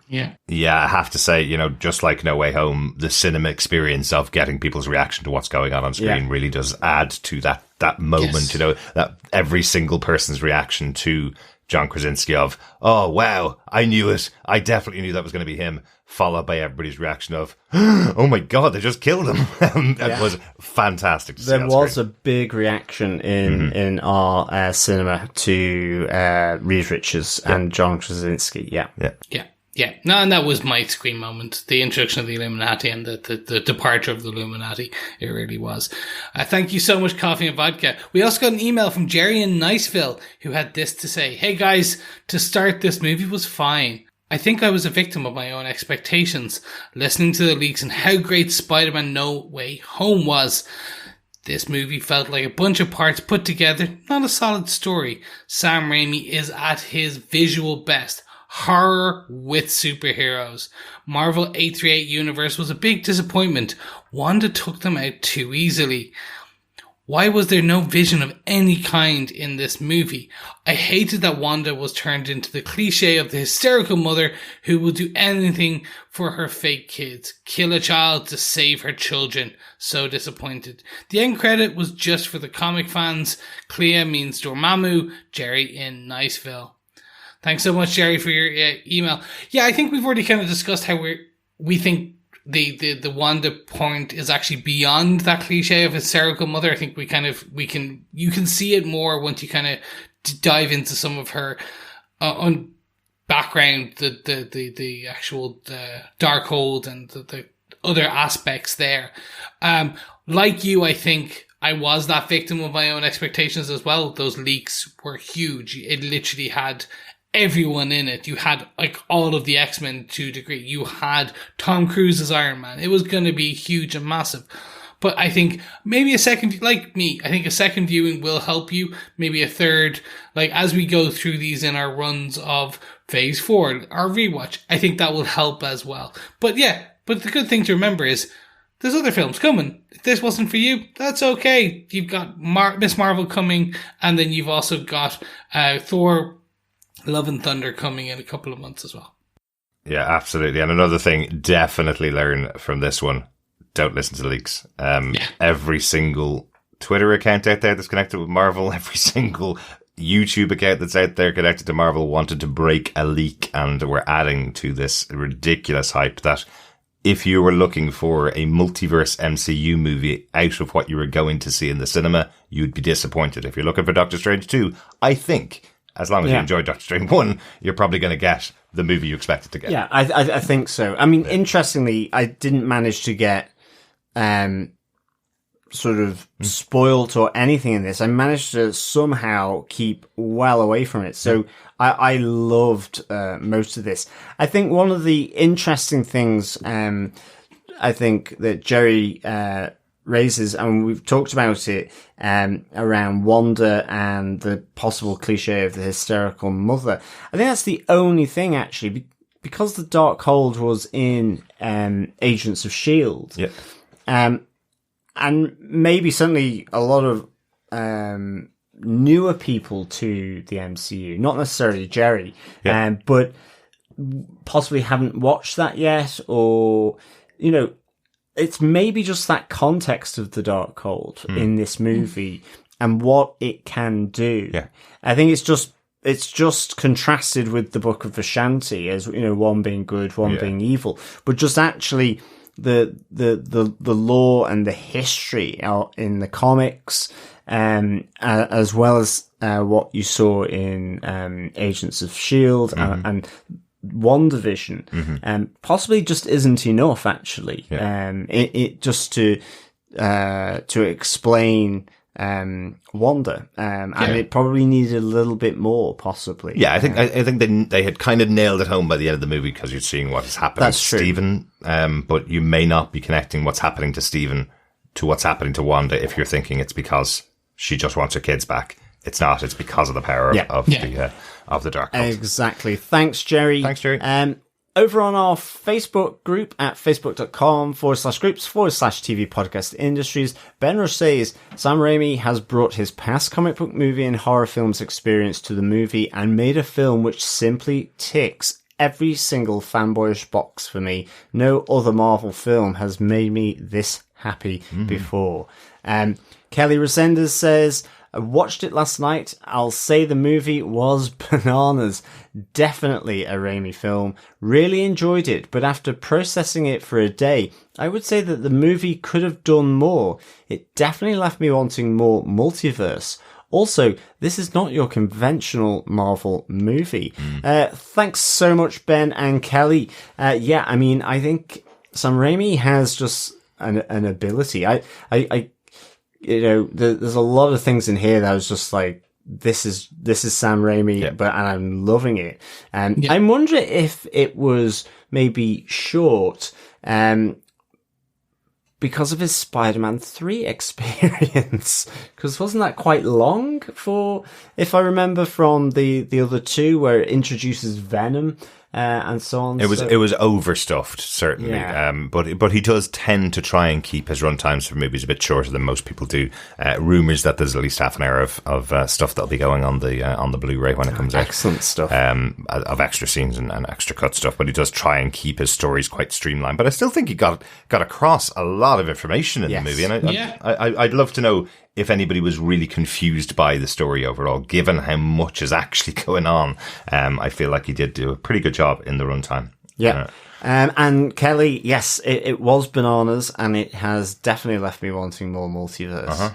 More Doctor Strange, please. And more Doctor Strange. Yeah. Great stuff. Thanks, Kelly. Thanks, Ben. Agreed. Thank you, guys.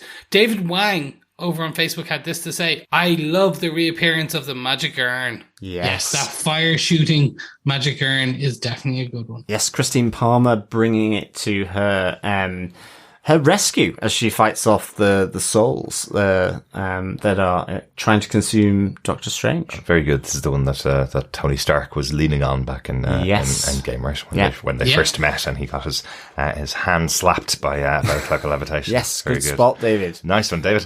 Tony Thomas says, I would say that I really enjoyed this movie. It was a really fun movie experience, mixing in all sorts of different genres. I laughed, I was scared, there were moments of genuine heartache. The cheers from the audience during some scenes got my daughter super excited. I look forward to Marvel busting open the windows they cracked open in this movie.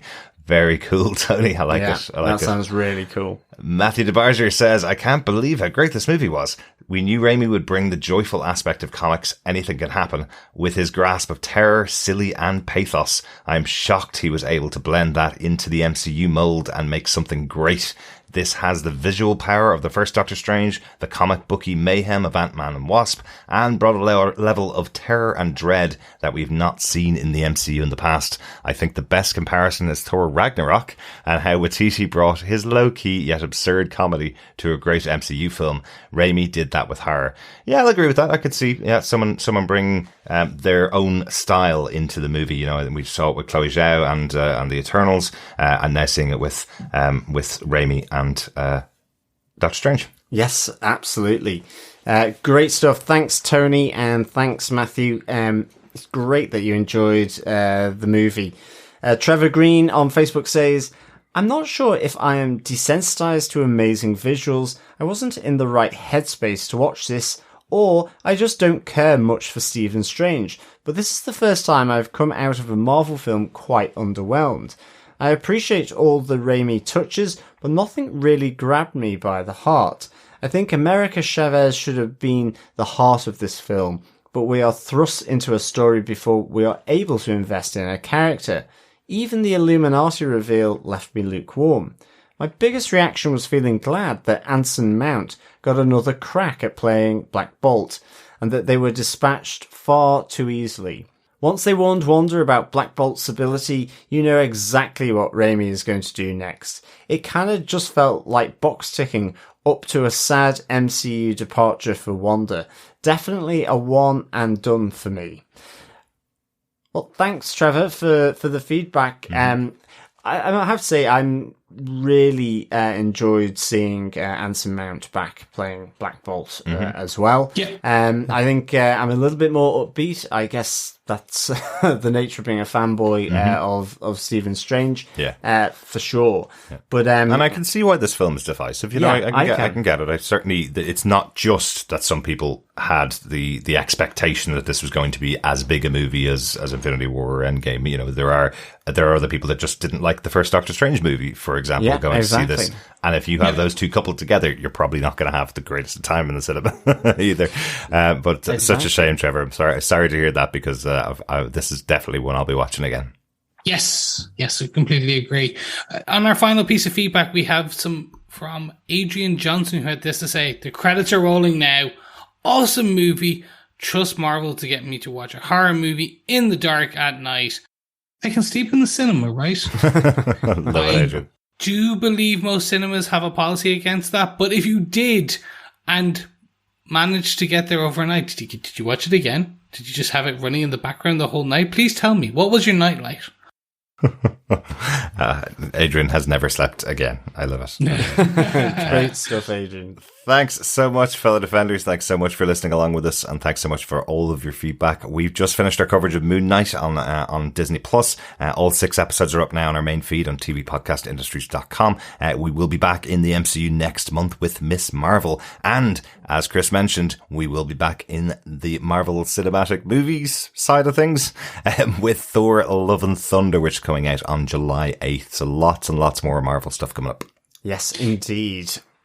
Yes, but if that's not your thing, don't worry. We just also finished our Star Trek Picard Season 2 coverage, and we'll have loads more shows coming up as well, including The Boys Season 3 and the other third, Umbrella Academy Season 3, all coming in June and July to your airwaves.